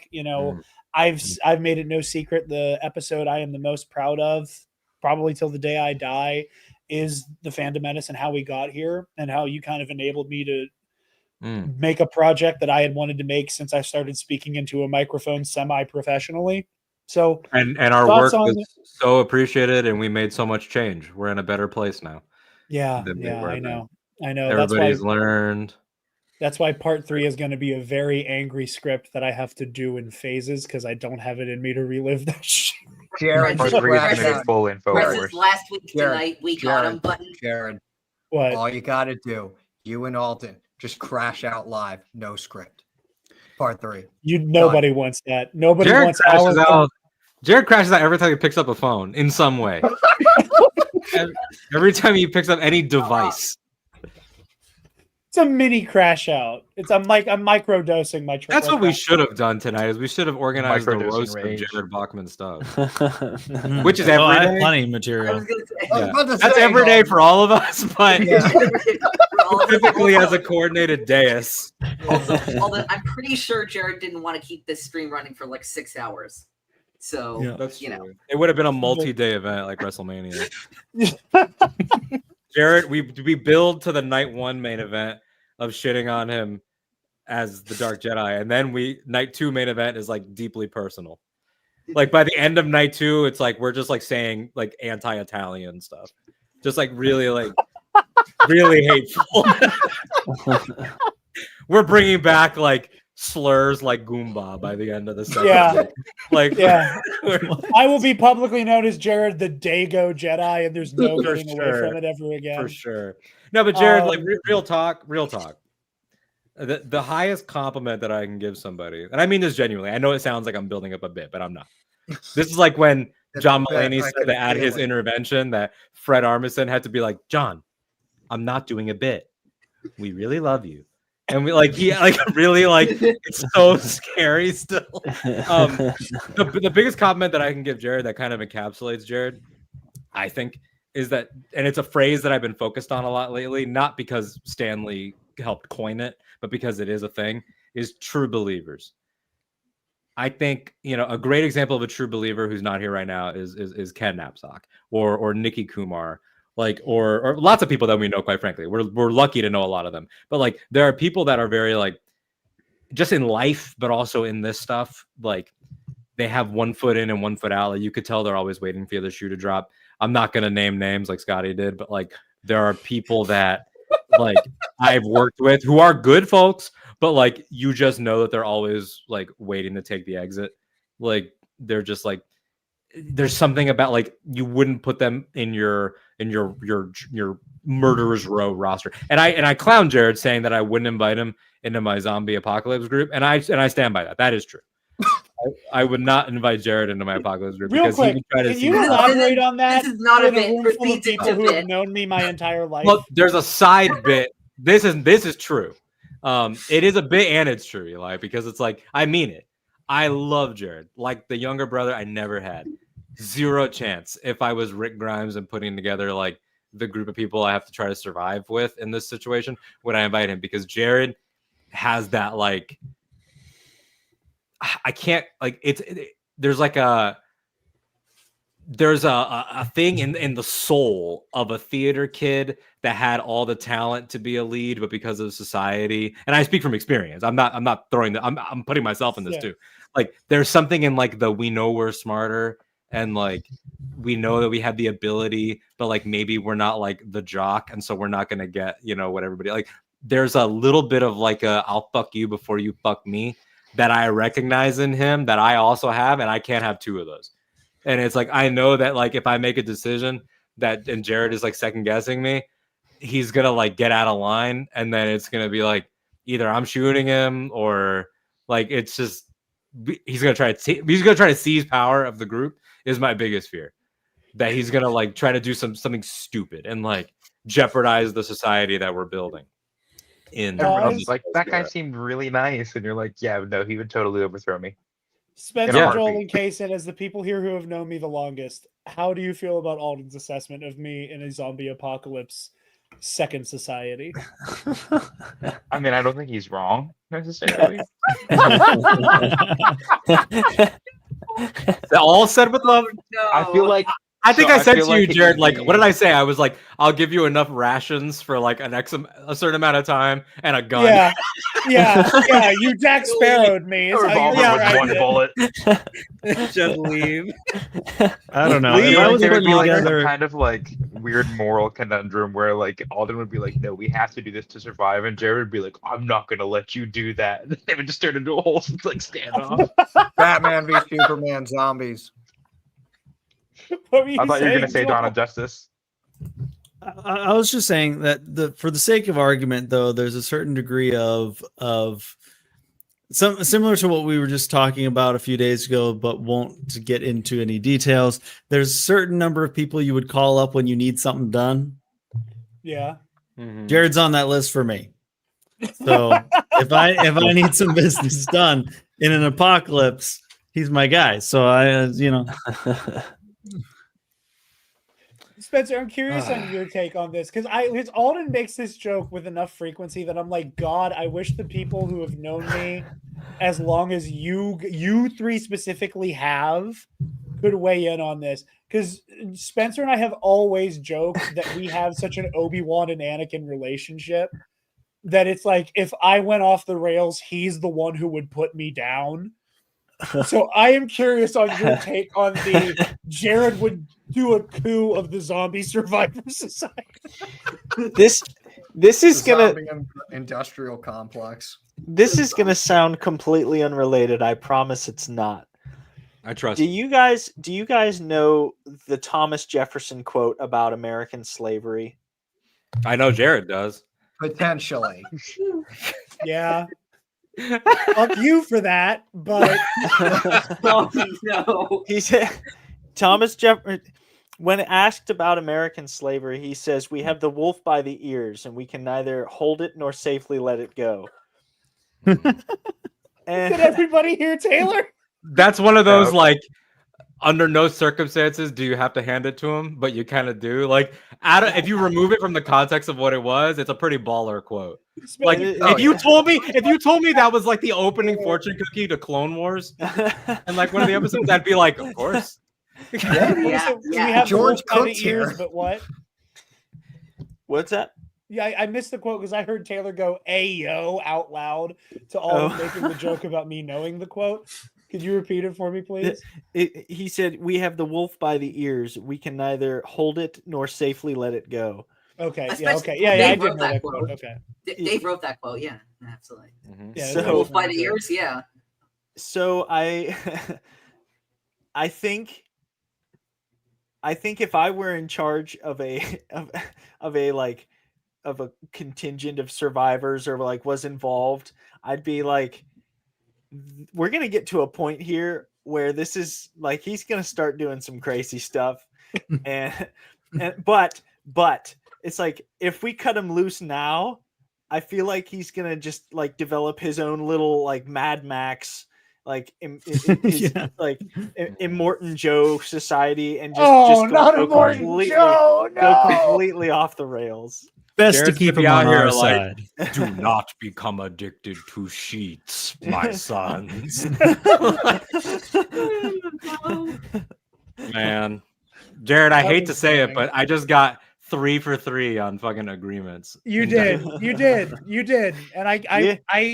you have my word as a dear friend of mine. I'm never going to fight you on that point again. In that, everybody else agreed with you, and I thought they would agree with me, but in that very specific context, I would want you on my team only because I'd be far more terrified of what would happen if you were not.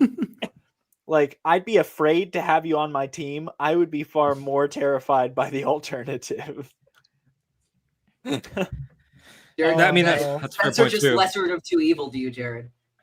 I know. But that was damning. As you were saying. So that was the whole tangent. But the back to the main point. Outside of situations like that, I know that Jared. One of the things I respect the most about you, Jared, is a level of commitment and I don't want to say a lack of irony because you're pretty fucking goofy. But again, and there's a level that comes with it. But it's also so sincere. Jared is extremely committed and deeply sincere. Do not extrapolate what I'm saying to be like, oh, he'd make a great Jedi. He wouldn't. But Jared, Jared, like me, has like a deep contempt for the regular man, like customers and shit like that. Like it's like all like notions of like find the helpers go out the window the second we're in a bad mood. So it's like I have no illusions about that. But like Jared, a deep contempt for the regular man. Yeah, like the average intelligence schmuck. Like Alden is taking no quarters. But that's a compliment to me. Like Jared is and I don't want to use the word soldier in like a subordinate way, but like just like he has that, like he would just be fit for like a unit. Like I would trust him in like a trench run situation. I would trust him if we were putting on a play. I would trust him if we worked in the same restaurant, which if anyone's ever done that, will bring out the worst in you. Like I know that Jared's got it. And if I asked him to do something, even if it was stupid, he would at least hear me out. And that's what I mean. He's a real believer. He's not trying to be like cool. He's not trying to be like anything that is the stuff that we hate. And again, not trying to name names, but like Jared's not out here glazing stuff for likes. He's glazing stuff independently of likes. Like Jared is out here listing lightsaber styles, not at all concerned with like how like just like utterly virgin an activity it is. And it's like these are like roasts, but like I mean them so seriously. Jared might, and our friend Scotty often says Jared is the most human of us, and like Scotty means it with a level of irony because he would like to ascend and like become like transcend his flesh form. So it's like for him it might be an insult, but like Jared is kind of the most human of us. He overshares. We hear about his day every day, like we're married to him. But like it comes from a purely good place. Not to be like so many details about like our off air, but like we changed the name of the group chat that we're in yesterday to match the name of the group chat from the intelligence leak. And Jared edited it and put our original name in front of it and said, I need that to be there. I'm really sentimental about the group name. And that just sums him up. It sums him up. You can't even really make fun of that. Like you can, and we did, but like you can't really make fun of it. No, we did. To be clear, we did. Make fun of that. You can't make fun of that. We can and we did, but we can't make fun of that. But like in our souls, in my soul, I know it's a good thing. And that's why he does neatly, very firmly fit into like the little brother category of my life. It's not that big of an age gap, but it's like I sometimes see in Jared stuff that I went through, but also Jared will be hopefully more capable at the time he is in the end of his 20s than I am, and like I know some of my friends are. He's a good dude. He's a good leader. That said, we will be making some cuts. He's got an outside counsel that some of you are gonna have to go. We can talk about that later. Maybe all of you. Who knows? Maybe this is the end. Yeah, maybe this is the finale. Who knows? Who knows? That See Scotty is for not more the case. details. But you know, we'll see what happens. You know, we started with I'm not even gonna go where I was gonna go just then. I don't want to make problems. I don't know who's watching. I appreciate it. Oh, I was about to look. Full disclosure, I blazed one right after I got all my panels, and so now it's like really hitting. And I was about to we all know. We all know. Undo the friend group for a second there. But know what you're. Yeah. Oh. Anyway, everybody. yeah, Jared, you're a good guy. You're a good guy, Jared. And I've said this before. I used to see Jared in my Facebook friend suggestions before I knew who he was at all. And it was like peak of bleach blonde Jared. And it's that pick of you bleach blonde with the Infinity Gauntlet. And I always used to be like, I always used to be like, this fucking nerd. And I say that as a slight on myself. I was extremely snap judgmental, which I am often. But I was just like, this fucking guy, this fucking what did I think of? I was like, this like collidery, like Koi Jandro type. And I'm happy to report infinitely smarter than Koi Jandro. And immensely more earnest. And just Jared is one of the few people in my life, more so than people I'm blood related to, that will separately text me when he knows I'm having a bad day. That's high quality. That's a man of high quality. It's a shame about the other stuff, but that carries him past his trivia losses and past all the other shit. He's probably going to text me about what I'm saying right now because he's that sentimental. He's going to be like, oh, what you said earlier on Teen. Well, yeah, because I was like, when I named the stream 5 years of the Nerd Academy and also Jared's birthday, I kind of pulled it that way on purpose. And I wasn't expecting such kind words from many of our friends about me specifically. And it's your Jared. Be real for a second. It's your birthday. Like, what are we doing? Yeah, but I was off today, so it's Jared's birthday stream. It's Jared's birthday. You are the. It was supposed to be about the show, and I appreciate the very kind words. And I am a little. Well, the show is Jared. I was going to say, Jared. Remember the line from Revenge of the Sith. How could you ever forget the line from Revenge of the Sith? But like, remember the line from the Revenge of the Sith. I am the Senate. To talk about one, to talk about the other. Yeah, dude. Like, so I remember when you were working for me and you were on Dewback, and then the whole like blow up with that happened, and you were like, you know what? I'm not gonna stop though. I'm gonna make my own shit. And I was like, all right, dude, do you? Let's go. Here you are, 5 years later. Also, I just realized I quoted I am the Senate in such a way that reminds me of somebody else quoting another Star Wars movie. And that will not be discussed right now because there's no reason for it, and we've already fired those shots. Oh, I'm not saying anything more about that. I just like realized how I said it, and like just took a step back. Yeah. And I would also like to real quick in the comments, the lovely Miss Taylor, when Alden was talking about me being too human, saying very kind things, that I am actually not comfortable reading aloud about myself. I'll summarize them. She's saying that she said empathetic to a fault. That's true. How many times have I counseled you to be more ruthless? But you won't do it. Eventually you will. Like, life hasn't fully broken you yet, but it will. It will. You're just you are literally like I feel like because he's on the mind, Daredevil. Like, I feel like Frank and Matt on the rooftop right now. Like, in some ways, Jared is just one bad day away from being me, and from being Scotty, and from being several other people. But like, Jared is one of those people that's just like the glue. He always wants to include people. He always wants to, like, he'll adjust his own schedule repeatedly just so like his family is happy and things like that. And I don't do that. I don't do that stuff. I missed this is a true story, and this is the ultimate. To be clear, what I'm about to say, I regret. This was not cool. Your Honor, this was a bit. It was not a bit. I did it sincerely. I know, So 2011, my first nephew, my eldest nephew, was turning 1. Real quick, thank you, Bloom, for stopping by. She just said she was popping out. Thank you very much, and I appreciate it. Hi, Bloom.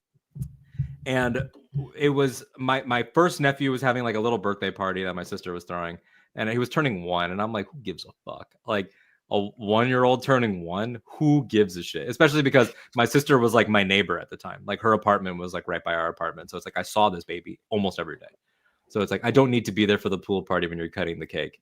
So I missed my nephew's very first birthday, but I will say I paid.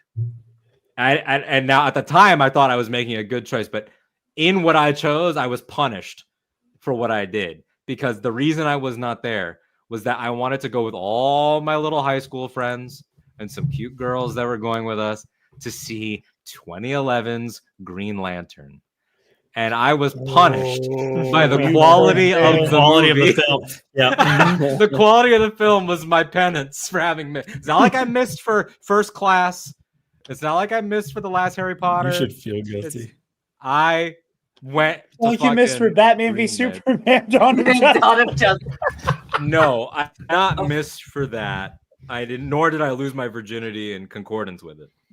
I turned 18. I didn't lose my virginity during Jesus. Oh, well, I genuinely thought that's what it was, because you've said I became a man during Batman. Yes, because it came out on my birthday. I saw the 9 p.m. showing on March 24th. Lord. And by the time it let out, I had turned 18. You deserve that.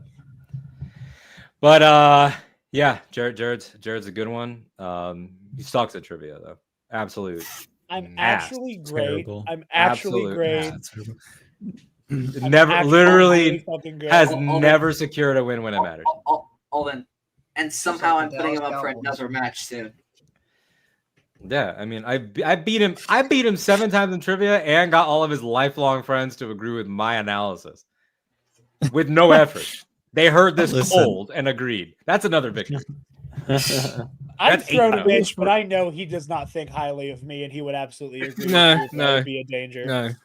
Alden said we're here for your birthday, and I'm just like, well, fuck this guy. That's not what I'm here for.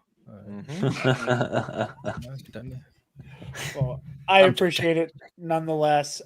Speaking of Alden, coming soon to KNR, we're actually going to be having an episode that's going to be an Anytime with Ken and Alden crossover. Oh, I thought you were telling me something. You were like, you said, speaking of Alden, and I thought you were like, I was like, what? And then you were like, oh, speaking of me. Oh, okay. Yeah, no, speaking of Alden, the host and producer extraordinaire, we're going to be doing an episode all about the politics of Andor. It's going to be me, Ken, and Alden, because I want to pick Ken's brain about some opinions he has specifically about Luthen Rail and Saw Gerrera. And I know it's going to be a great conversation because Ken's the GOAT, Alden's incredible, and apparently you guys like me, which I am all weird and verklempt. And of course, as we know, Andor, greatest Star Wars, maybe Mona Lisa. Like, anyway. Stop! I can't do it. I can't agree with this. Even like, oh wait, hold on. We're about to cause the singularity because all of us like Andor, but like talking shit about it. Mitch fucking hates it.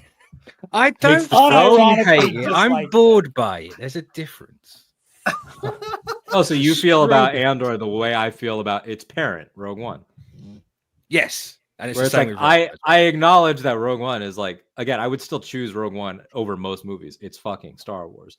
But like, if you gave me all the Star Wars, I'm never gonna pick it. Yeah, exactly. Yeah. Real quick before we move on, Kason has to dip. Kason, last thoughts on 5 years of the Nerd Academy, my friend, before you leave us. I'm glad to have been here since you started it. Well, maybe not on the show, but at least watching and everything. I'm glad to have been a part of it as long as I have. I appreciate everybody here, everybody on the screen currently, and the ones who've already been here and gotten off. I know Scotty got off, bada bing. Anyway. Hey. Yeah, love and appreciate you, Jared. Happy birthday. Glad I got to spend some time with you over the weekend. And I will see all of you sometime soon, hopefully. Yes, indeed, on all fronts. Kason, I'll bump you out, my friend. And then if I can find you on the screen. Yep. Alrighty. Thank you too, Kason, everybody. Also, Levi, Mitch Levi agrees with you, Mitch. Mitch's Andor opinion validates me. So it's the correct opinion. Eli, you've been a trooper. Because every time you've started to speak, I like summon somebody else with the power of the Force. I don't apologize to him. He has youth. Some of us don't have as much time left to say what we have to say. I would be fucking 30 this year. I could be fucking dead. You think I'm gonna live as long as like Ken Knapsack has lived? That's not happening for me. Not with my pressure. You will. Eli's young. He's probably like fucking This kid doesn't even have back pain yet. You kidding me? He could wait. That's fair. Well, no, what you missed earlier was Armin came on, and Armin only had 15. So I said, Eli, I'm going to put you backstage for a minute. He said, okay, cool. And then Armin spoke, and then he left exactly 15. And then as I was speaking, I was like shouting out Mitch and Pro and Noob, and then Mitch showed up as I said it. And then we started speaking, and then Eli brought up Epic Confrontations, and then you showed up as he brought it up. Like every time, like we have gotten the talking. I have the Beetlejuice. Yes, he is Beetlejuiced Armin, Mitch, and Alden all into existence. But as you were saying earlier, buddy, if you could even like retrace your steps here mentally. Well, that's a perfect. Well, should I hear what Eli's going to say? I don't know if it was a topic or like if it was in the middle of something. Because if we're going to do that, perfect time for me to bounce because the shows are starting. True. So I'll pass it back over to Eli then, and then I'll watch the rest when I'm wanting to kill myself at work tomorrow.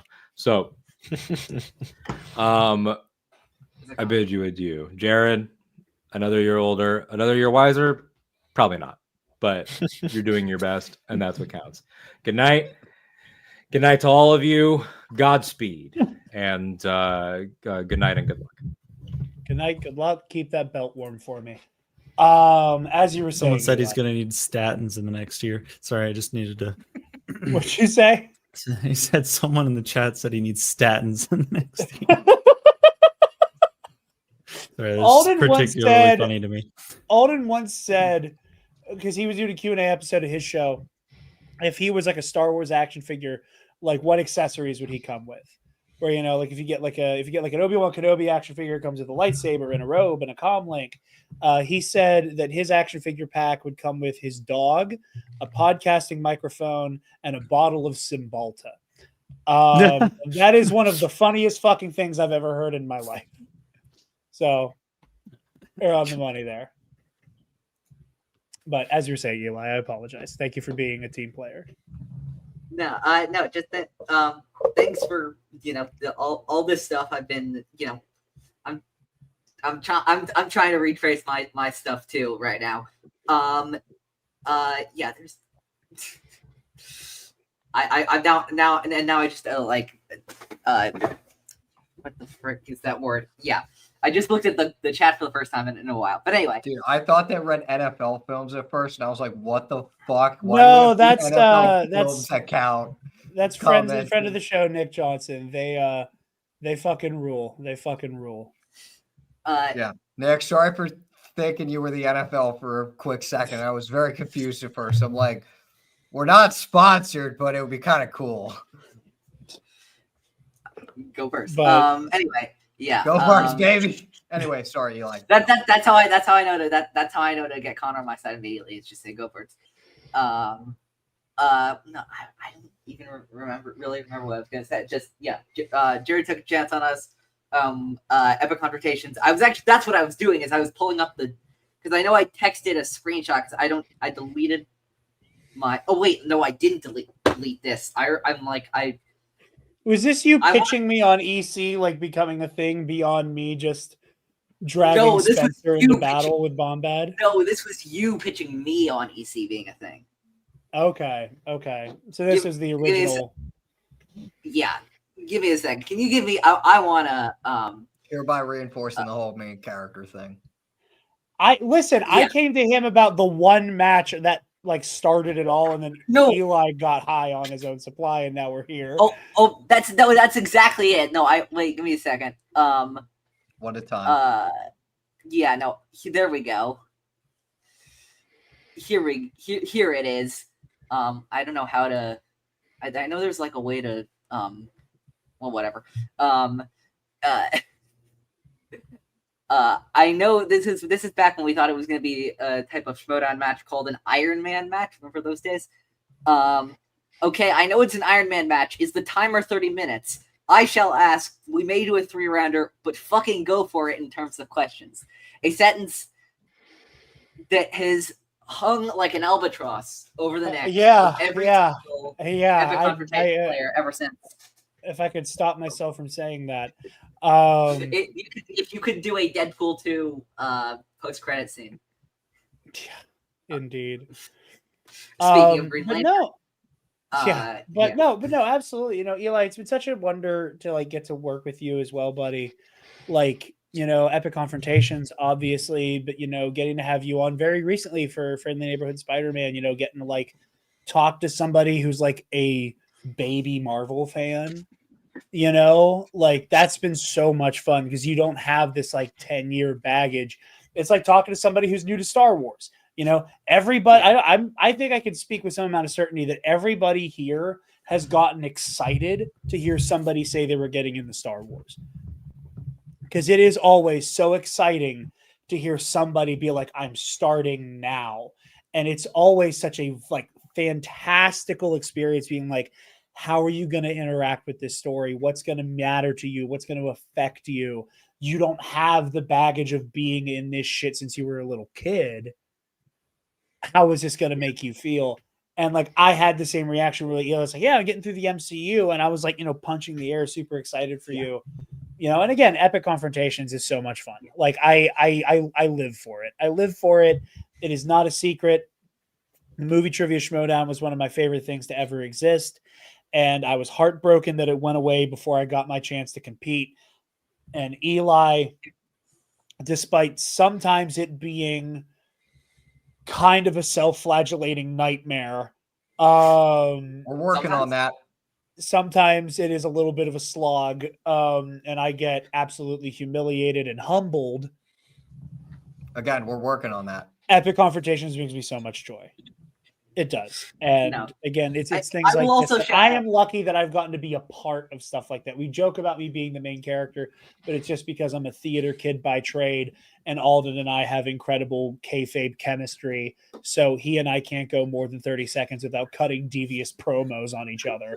It is crazy. Like there is so much, and like I like mumble sarcastically about it, like whenever I see it or stuff like that. But like, I really do wish we had like a fucking microphone on these guys every time like they're backstage on something.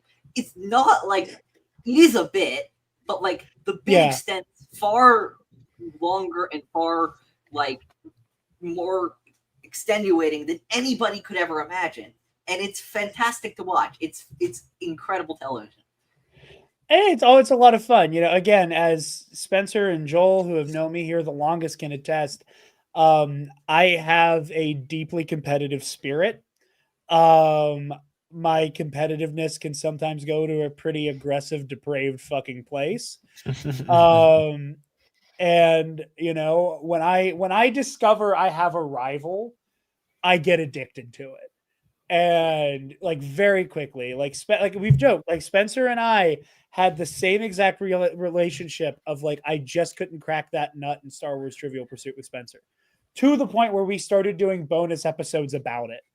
And then I started beating him. And then I felt like I was losing my mind. And then the moment I felt really confident, Epic Confrontations came around. And I was like, oh, like Spencer prepared me for having to deal with Scotty and Alden. And now here I am ready to like die in a trivia match in the name of honor.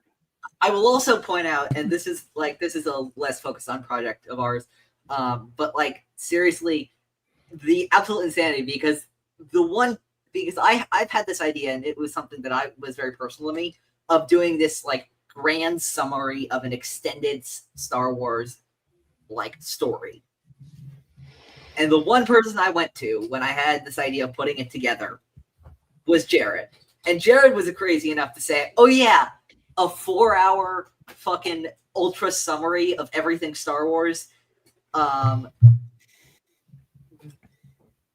that's me. I'm in. If I can help with somebody's passion project, I'll do it, man. And it was a slog to get done, but we got it done. And yeah, no, that was something that meant a lot to me. And I will say, and this is something I will never.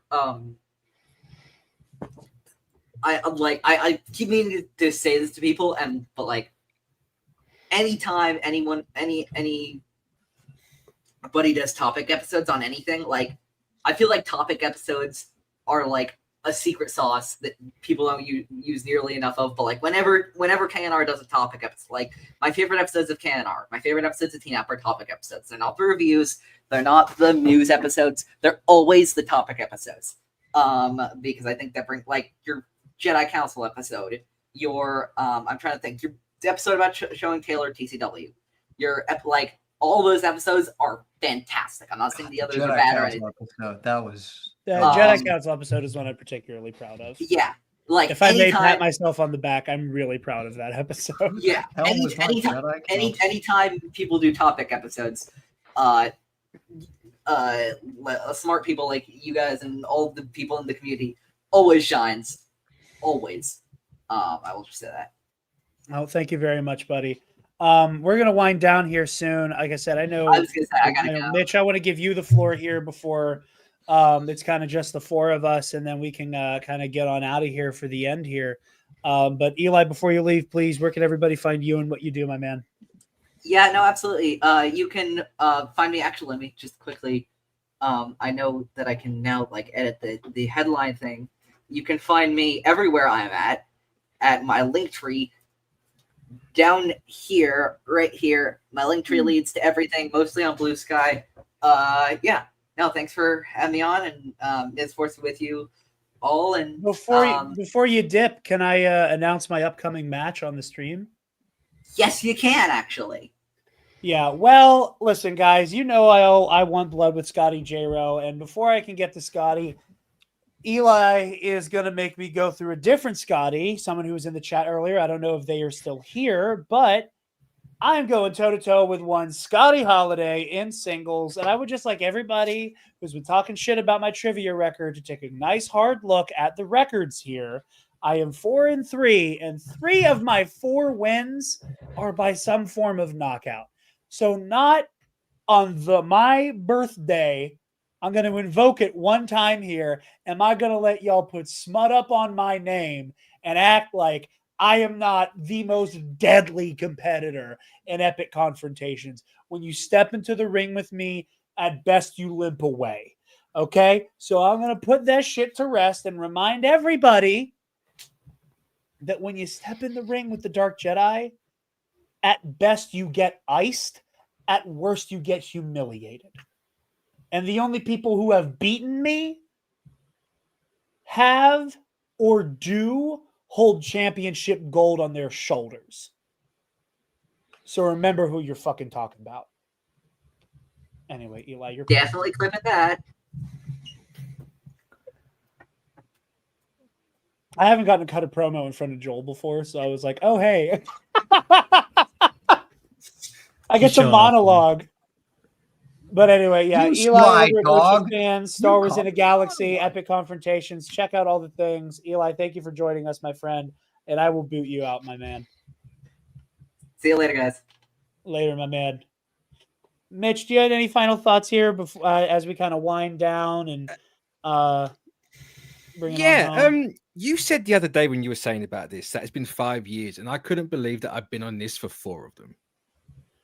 Yeah. That's wild. Which that blew my mind because one division started what 21. Yeah. I couldn't believe that. So thank you for having me on all these years, and thank you for doing Pro and Noob. Thank you for having me. Genuinely proud of how you actually taken to that. Something completely different out your wheelhouse. So thank you very much. Thank you very much, man. I appreciate it. Like I said, Spencer and Joel, they've known me longer than anybody, and they know, like, back in high school, like, I was always talking about listening to Comic Book Cast and, keeping up with that show and how, like, it, by contagion gave me this bug. So every insane, horrible, cringy, ridiculous thing I do on air is y'all's fault. You did this. It's not Ellis, fine. Just okay. All right. I had to do it. I know you did, but like I said, this wouldn't be here without CBC. I wouldn't still be doing this had it not been for Pro and Noob. So thank you very much, Mitch. I appreciate it. That's the 4th time you said that live on air. So yeah, just keep saying it. All right. I'm gonna let you go. Go to sleep. Bye. As we kind of come to the end here, lots of very kind comments, lots of congratulations about 5 years. Very proud of the show. Very thankful for everybody who's stopped by throughout our run up to this point. Do we have any more questions? We didn't actually get a lot of questions. There was a lot of people honestly reacting to how out of fucking pocket Scotty and Alden were. Mostly Scott, but That's new. I'm trying to see if we missed any actual questions because I'm not seeing any. Oh, wait a minute. Andy from Force Friends Rewatch, they had some that. Oh, yeah, are there any on other social media accounts? That's a good. Yeah, because I was checking earlier and then Andy started commenting some while we were streaming. So they said we've seen bars in Star Wars, cantinas, nightclubs, and 50 style diners. What style restaurant do you want to see in Star Wars next? Burger joint. No, I'm just kidding. I don't know. No, you're right. You're right. You're right. No. Never mind. Not a burger joint. Pizza. Give me Star a pizza Wars doesn't have pizza. You're right. Give me a pizza place. Okay, we got that one. Andy left a few. But that was just my answer. What about Joel and Spencer? I was like, if they would wait. I'm not sure what the question was. Like, what other like what kind of like eating establishment would you like to see in Star Wars? Because we have like Dexter Jester's Diner, the Mos Eisley Cantina, like these like kind of like we see bars and like the 50s diner. Like, is there like a specific like restaurant aesthetic that you think belongs in Star Wars to kind of keep up this time-honored tradition of Star Wars getting wildly super real for a moment? I don't know why, but I feel like we need some like multicultural cuisine, like like some Indian food just randomly in Star Wars. I love that because if you're like, let's say you're on Alderaan, right? And everyone's like, man, you know what I could go for? I could really go for like Chagrian food. And they like go down the street and it's like this like shop that's like run by a bunch of Chagrians and it's like we specifically do like cultural cuisine. I love that answer. Yeah, I love that we answer. we don't have that really. I don't know. I don't feel like it's really addressed No, but it's just culture fun, like, the food comes from, things. or if there's any like we have American cuisine, we have all these different types of cuisines in our world. Why can't we have all that kind of stuff? And you would expect that kind of stuff in those little pocket neighborhoods of Star Wars. Yeah, Buck does make a good point here. Yeah, no, There's yeah, like, Buck is absolutely right. So. Hold on, I'm trying to find my. Because cursor. I do forget how in Outlaws there's a lot of really good food. Like Outlaws does really lean into that like regional and like cultural cuisine stuff. I'm going to assume that this question is mostly geared towards me, unless any of you guys have an answer for it. I'll love to hear it. What modern movie needs an old school style Will Smith rap from the star to promote it? The correct answer was Suicide Squad, and it's a fucking crime that we didn't get it. Do y'all remember the soundtrack to 2016 Suicide Squad and how star-studded How can I forget it? I've never seen this movie. We got 21 Pilots. We got Logic, Wiz Khalifa, Rick Ross, Kalani. Like, that soundtrack was stacked. And you mean I was working in the movie theaters then, and it was stuck in my head all day. Yeah, that's right. I was cleaning the floors, and then at the end, it was always that one song at the end of the movie that I would. Yeah, it would be stuck in my head for days, weeks. Yeah. That's so funny. Yeah, the correct answer is Suicide Squad. Should have had one. But Will Smith has a new album dropping this Friday for the first time in 20 years, and get ready for that to be all of my friend's problem. The last question is: who is the hottest Dark Jedi, and why is it Xanatos? You're wrong. It's Jarod. Xanatos. I was gonna say the red Twi'lek Sith lady, but then I completely forgot that she wasn't a Dark Jedi. Yeah, that's the issue. That's the issue, is that they're all actually Sith. All of the attractive people are actually Sith. I mean, the cop-out answer would be any of the Inquisitors. So the cop-out answer would be any of the Inquisitors. So like you can say like Trilla, second sister. Yeah, 100%. Yeah, probably second sister. Probably second sister. As we come to close out the show, kind of round table, just kind of gauntlet here. Favorite episodes, favorite memories, and overall thoughts on this journey so far. Spencer, I'll throw to you first, brother. Jeez, you gave me the least amount of time to think. Excuse me, we've been here for 2 hours. No, my answer probably won't be good no matter how much time I have to think about it, because like when you say like think of all the episodes of the show you've been on, I mean like it reminds me in like a weird sort of way. One of my favorite movies from the last decade, The Magnificent Seven. Yes. Not an Oscar-winning movie by any like even stretch, but doggone it is it a good time. Yeah. And Ethan Hawke's character, and I forget the actor's name, but they're like up in the bell tower getting shot at, and Ethan Hawke says, "Yeah, reminds me of something my daddy used to say." And he's like, "What's that, Goody?" "What?" And he's like, "Well, my daddy used to say a lot of things." You know? they start like cracking up, and like they're about to die, you know, but they're just it's kind of like, you know, it reminds me of my favorite episode of the podcast. It's like, which one? Spence, which one? It's like, I don't know. I was in a lot of them. You know, it's hard to say, but I really liked. Obviously, you guys have known me long enough to know that the Clone Wars, Bad Batch, like that's become quickly my favorite art form to tell Star Wars stories. And any of the episodes where we were doing season recaps from season 7 or from the Bad Batch, those were favorites of mine. Just because I love the storytelling that happens in those shows, and Andor as well. I'll put Andor in that too, which has become my favorite live action project in the Disney era easily. So any of those would be a favorite of mine. It's always fun to have guests on like Alden, who I can always have a really challenging conversation. You know, like he and I, like we might not like kind of like Levi, but less hostile. You know? Yeah.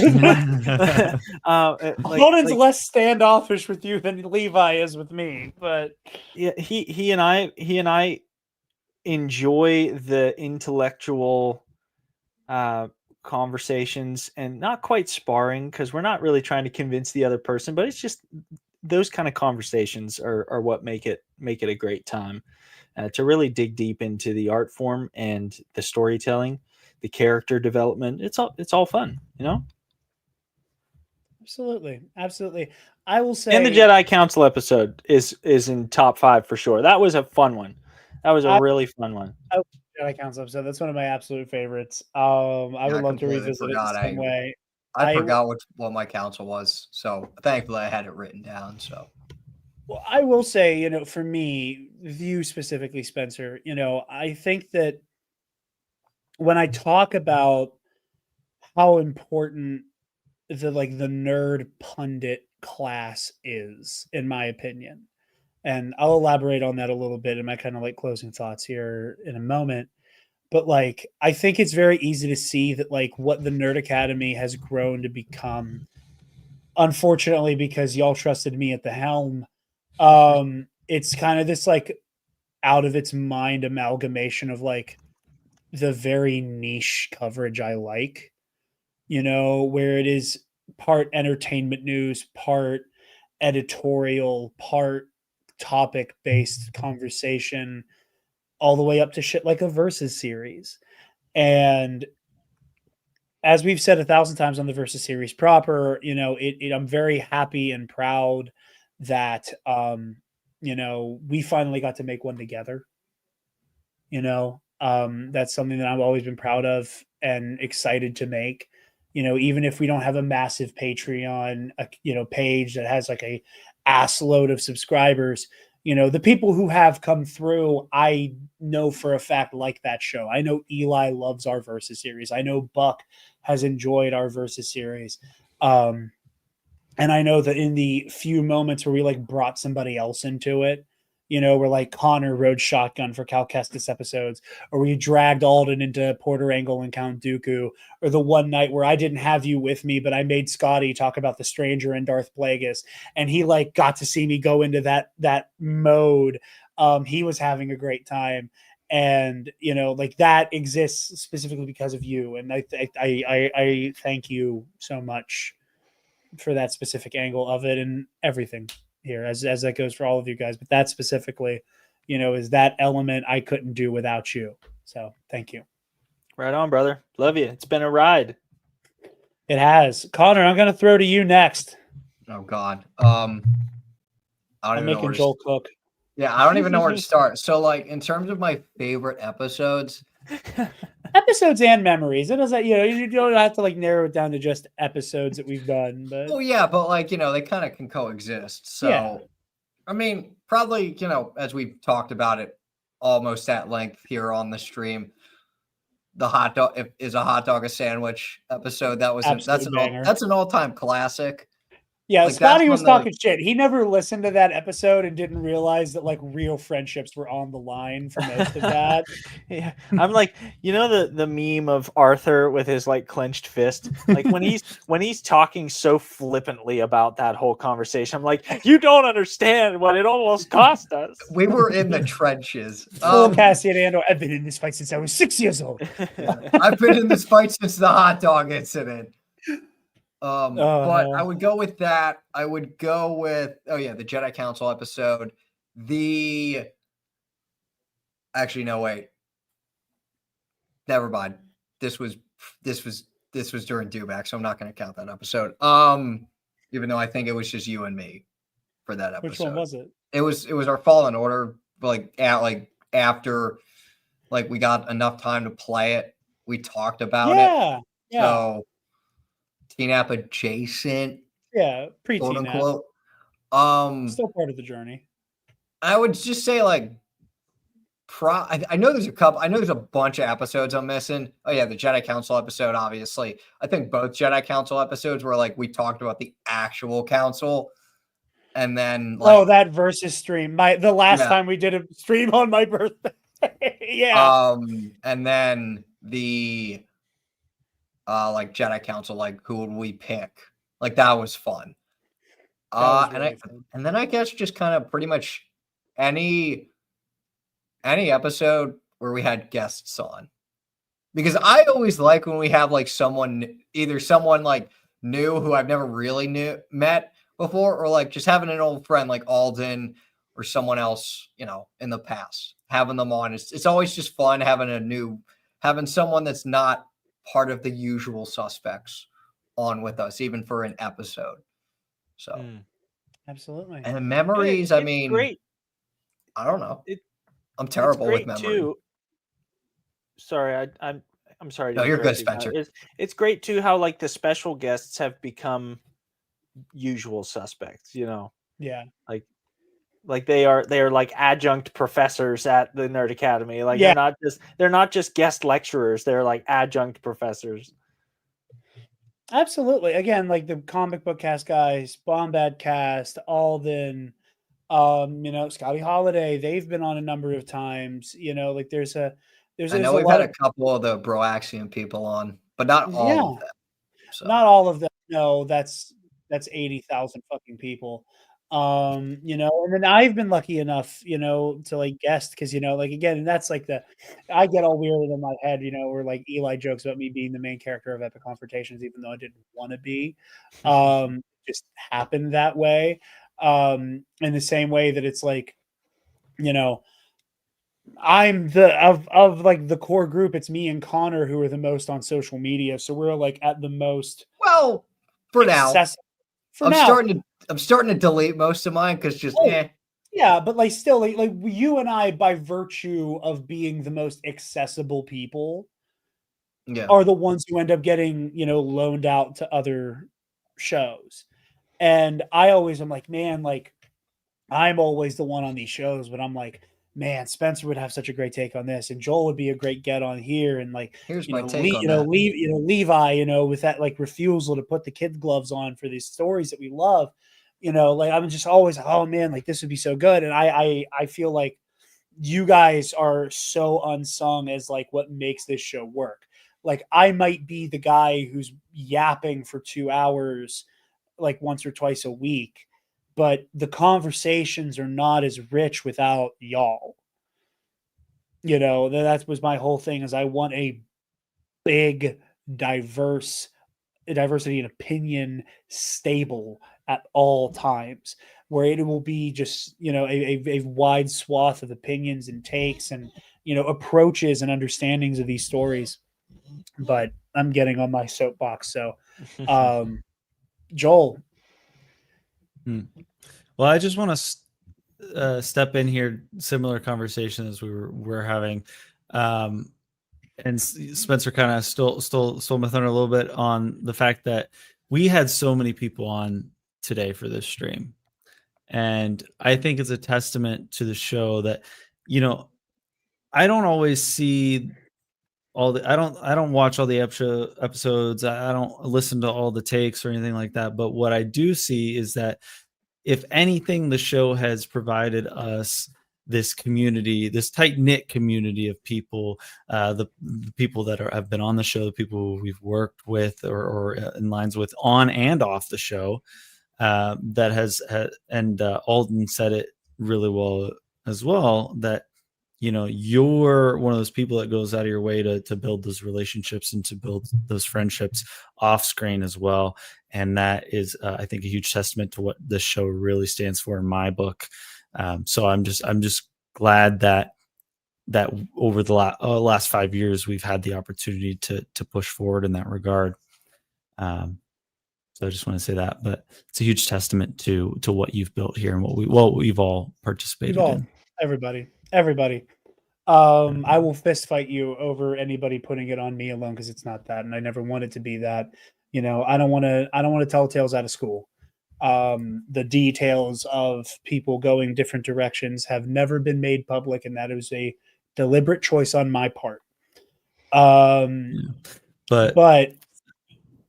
that said, I have never liked the idea of it being like one guy and all his fucking friends. It's not that. It's a group of friends. And that was always the thing I wanted was, I said it at the very beginning of this, not this like stream, but like the dawn of TNAP was that, like, I want to put the lunch table discussions in a bottle. Yeah. And I want to ship them out to people. I want to bottle that. It's the most unhinged, though, that is my favorite part of the show. Yeah, it's when we get into the hot dog discussions, exactly. It might be news to a certain degree. Some of the episodes or reviewing, a lot of things, but it's whenever we just get on those hot topics or those severely bad takes, that I find the most enjoyment, that back and forth. And so, yeah, I mean, it's so much better to have hell, we had 7 or 8 people on at one time today. So I don't know. That's the best part about it. But I want to say just a little bit about the topic that we're really supposed to discuss, and that, like, what's our favorite part of being a part of it, aside from like what our favorite occurrences are. And my favorite occurrence is falling asleep on the couch, on the TNAP couch, during episodes, hiding behind the camera for the majority of every show, ending up to be one of the 2 people that's technically on every show. Yeah, I don't know. I just really like sound production and the behind the scenes, the tech was stuff. And this was like an outlet for me. I wish you could see the setup I have here in my own apartment now. But the show was my first kind of baby into the sound production and video production end of things. And I've really enjoyed that. So it wouldn't exist without you. It would not exist without you. That is at its core. I am so profoundly technologically impaired. Lord, it's true. Like, again, it's that joke where it's like, my family has seen me change the input on the TV to make a DVD player or an Xbox work, and they think that I'm a coder. And it's like, I don't know what I'm doing. I just know how to change the input. God. Yeah. Like, I'm not some technological savant. I pressed input. I pressed AV2. I mean, I'm gonna out you even more. It's like the number of times over the first 2 years, especially when I was most involved, was a random phone call at like 10:30, 11 o'clock at night. I'm already in my pajamas. I'm ready to go to sleep, and I'm just chilling. And he goes, "Dude, I'm setting up this episode, and shit hit the fan and it's not working. I don't know what to do. if Joel had taken a shot every time he got a phone call or a text message from me that said, "Are you available? Shit's fucked." He would have like a lot of internal organ issues because of the amount of times he would have to take that shot. I forgot about that era. And it was never an easy fix because we were working on such limited resources at the time, and such finicky equipment that it was like, I mean, you look at it wrong, but we always made it. We always, even if it was 1 or 2 a.m. by the time we figured it out, we got that episode out. That is insane. Oh no, it's absolutely true. You know, this shit doesn't exist with Joel. You know, I was like, oh no, Squarespace. This is not me just patting. This is not me patting myself on the back. No, I assure you. To be. I'm just saying it's been a ride and it's been so much fun. It's been a blast to teach Jarod how to use a computer, to defect him into an iPhone, to do a million things with technology. But he's self-sufficient now. I haven't had to touch anything for the last 2 years, I'd say. Yeah, 2.5. But I think unfortunately, I can't be more involved. The audio input won't work. Help me. But like I said, you know, like again, like Squarespace, RSS feeds, you know, setting all this stuff up. You know, like Joel had his big like taking the training wheels off of the bike moment with me. He was like, "Hey, I think it's time that the episodes actually have thumbnails, but I'm not making them for you." I suppose I should have been a little bit more gentle, but I was at that point kind of like, I owe you an apology. I was kind of fed up, not in the sense like I wasn't willing to do it, but also like it was a time that I was just really exhausted in life and school and everything. And then I was like, dude, I can't make these thumbnails for you. I'm going to sit down. We are going to, no matter how long it takes, I am teaching you how to use this application to make your own thumbnails. I don't even use GIMP. I use Canva now. You know, I moved on. Whatever works, whatever gets it done. Yeah, but no, like this stuff again, like so much of this stuff, so much of the technical stuff, this soundboard right here, that the era of me hosting Hall of Heroes and Dewback discussion and all 5 years of the Nerd Academy podcast has run through. This soundboard was a gift from Joel. I was at work one day and I came back home to my Nana's basement and he had this microphone and another microphone that's in the basement here, and that soundboard and all this accoutrement set up, and I burst into tears. Furthermore, we all placed our bets on this guy, and we are more than willing to do it over and over and over again until the day we die, because of the kind of person he is and the kind of person he's been to us. So, right on. That's why we all do it. You know. So, Stop it. Enough of that. Enough of that. It's for the views. He's doing it for the views. That's just like, we're gonna make a new thumbnail and it's you crying, motherfucker. No, but like I said, it wouldn't be possible without Joel. It would be possible with all of the people that have shown up tonight. And if I can get on my soapbox for a minute, like I said, you know, for me, this has always been about a couple things. One, like I said, it's bottling those lunch table discussions and being able to ship them out. You know, I consider myself lucky that the time I spent as the only kid in the room who liked X thing was pretty short.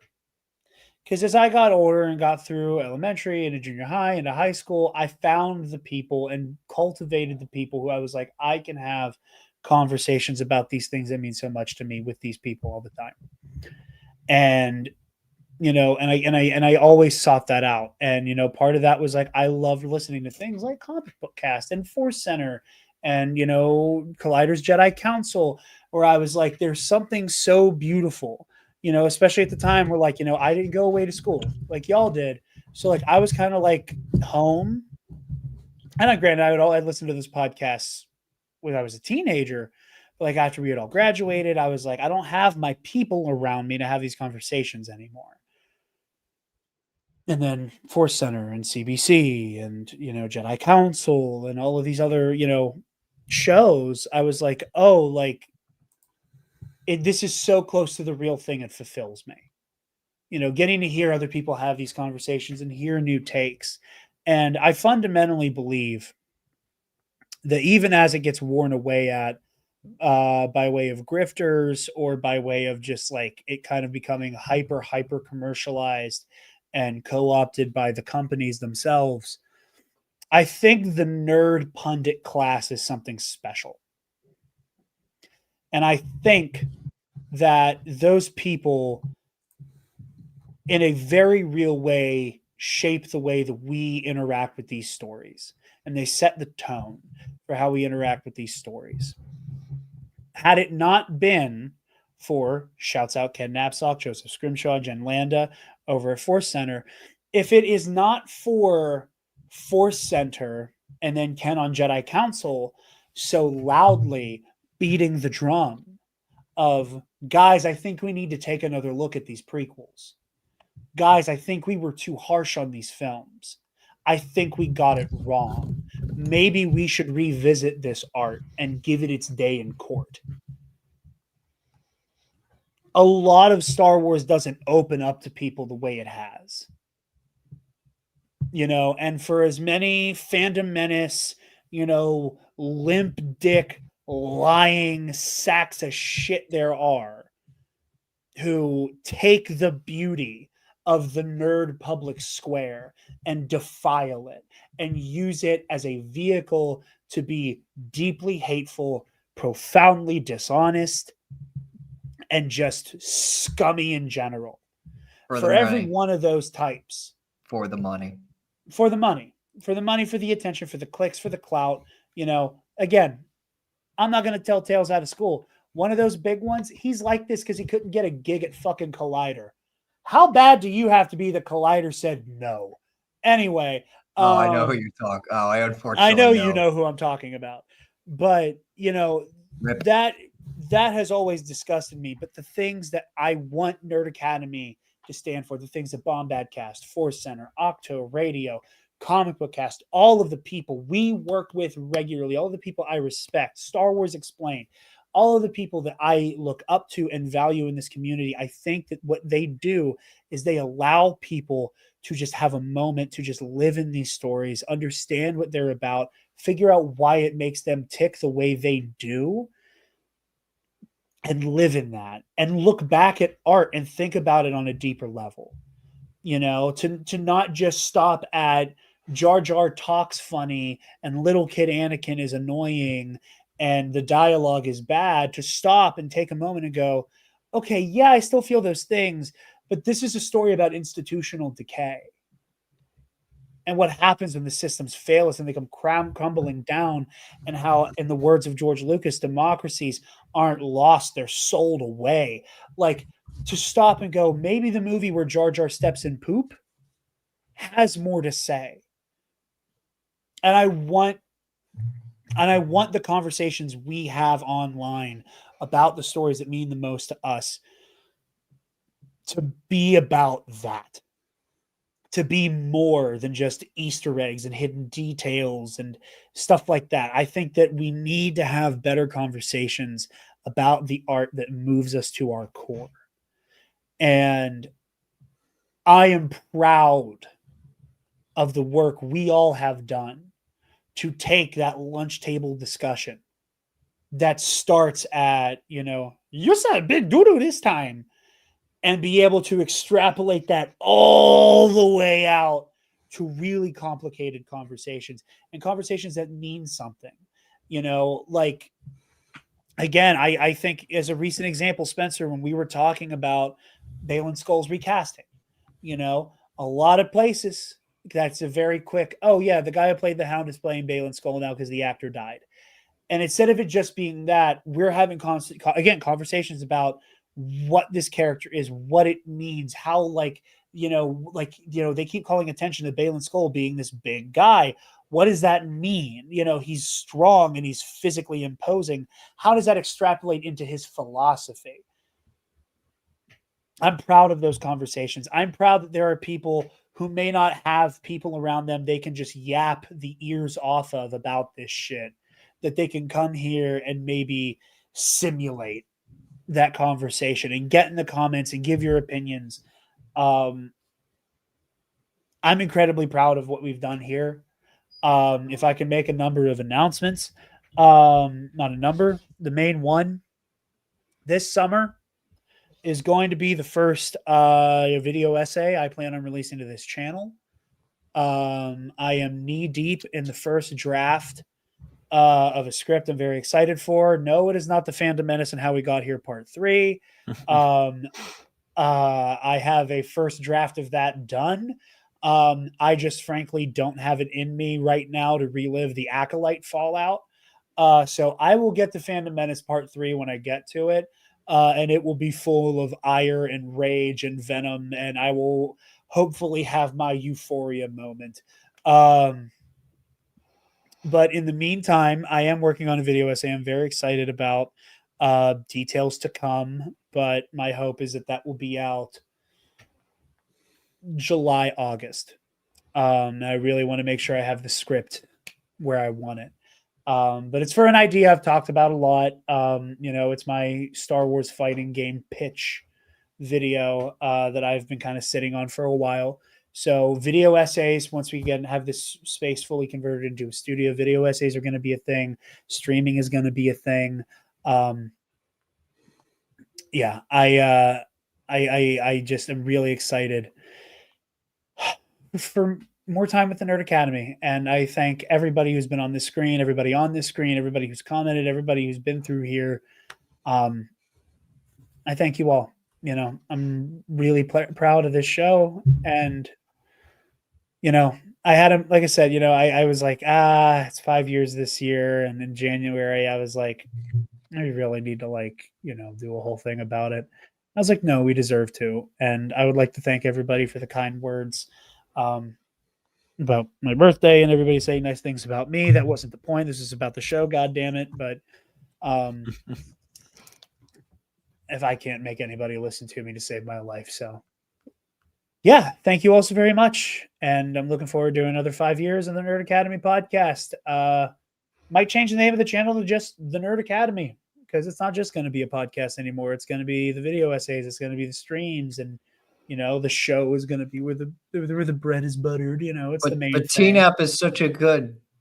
I know. Nice little acronym. That's the thing that's keeping me from it. We'll discuss it later.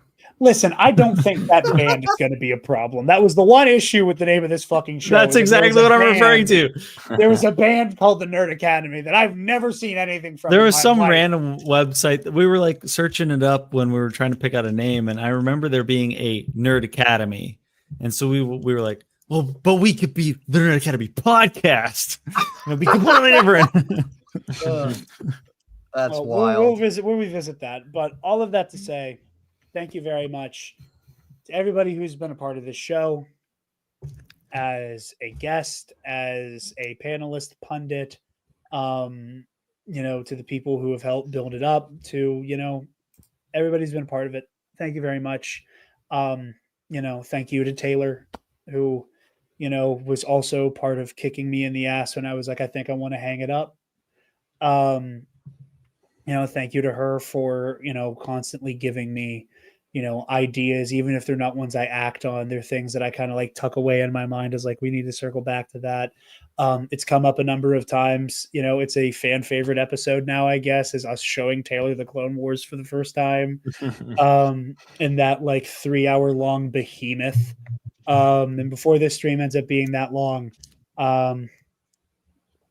Thank you, everybody. And anybody else have anything else to say before we bring this puppy home? Enough said. Well, then I missed. Thank you, everyone who is our viewers. Yes, because we don't have many of them, but every single one of them is valuable to us. So we appreciate it. And that's the thing, man. Listen, one last thing. That was part of the issue for me. I was like, do I need to celebrate this? I was like, because there's not a lot. And then it occurred to me, I'm like, there's not a lot, but the people who are here fucking love this shit and love what we do. And for that, I will always be grateful. And like I said, thank you, everybody. Spencer and I will see you guys again this Thursday for Wombat Cast, reading Head to Head by Pablo Hidalgo. Scotty keeps saying it's a game. It's not really a game. It's a book. He's gonna make it a game one way or another.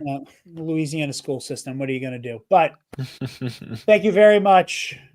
We are honored that you have joined us. Be sure to tune back in at the same bat time at the same bat channel. May the force be with you always. And class dismissed. Here's to another 5 years here at the Nerd Academy. Stop! Move away from the cookie jar!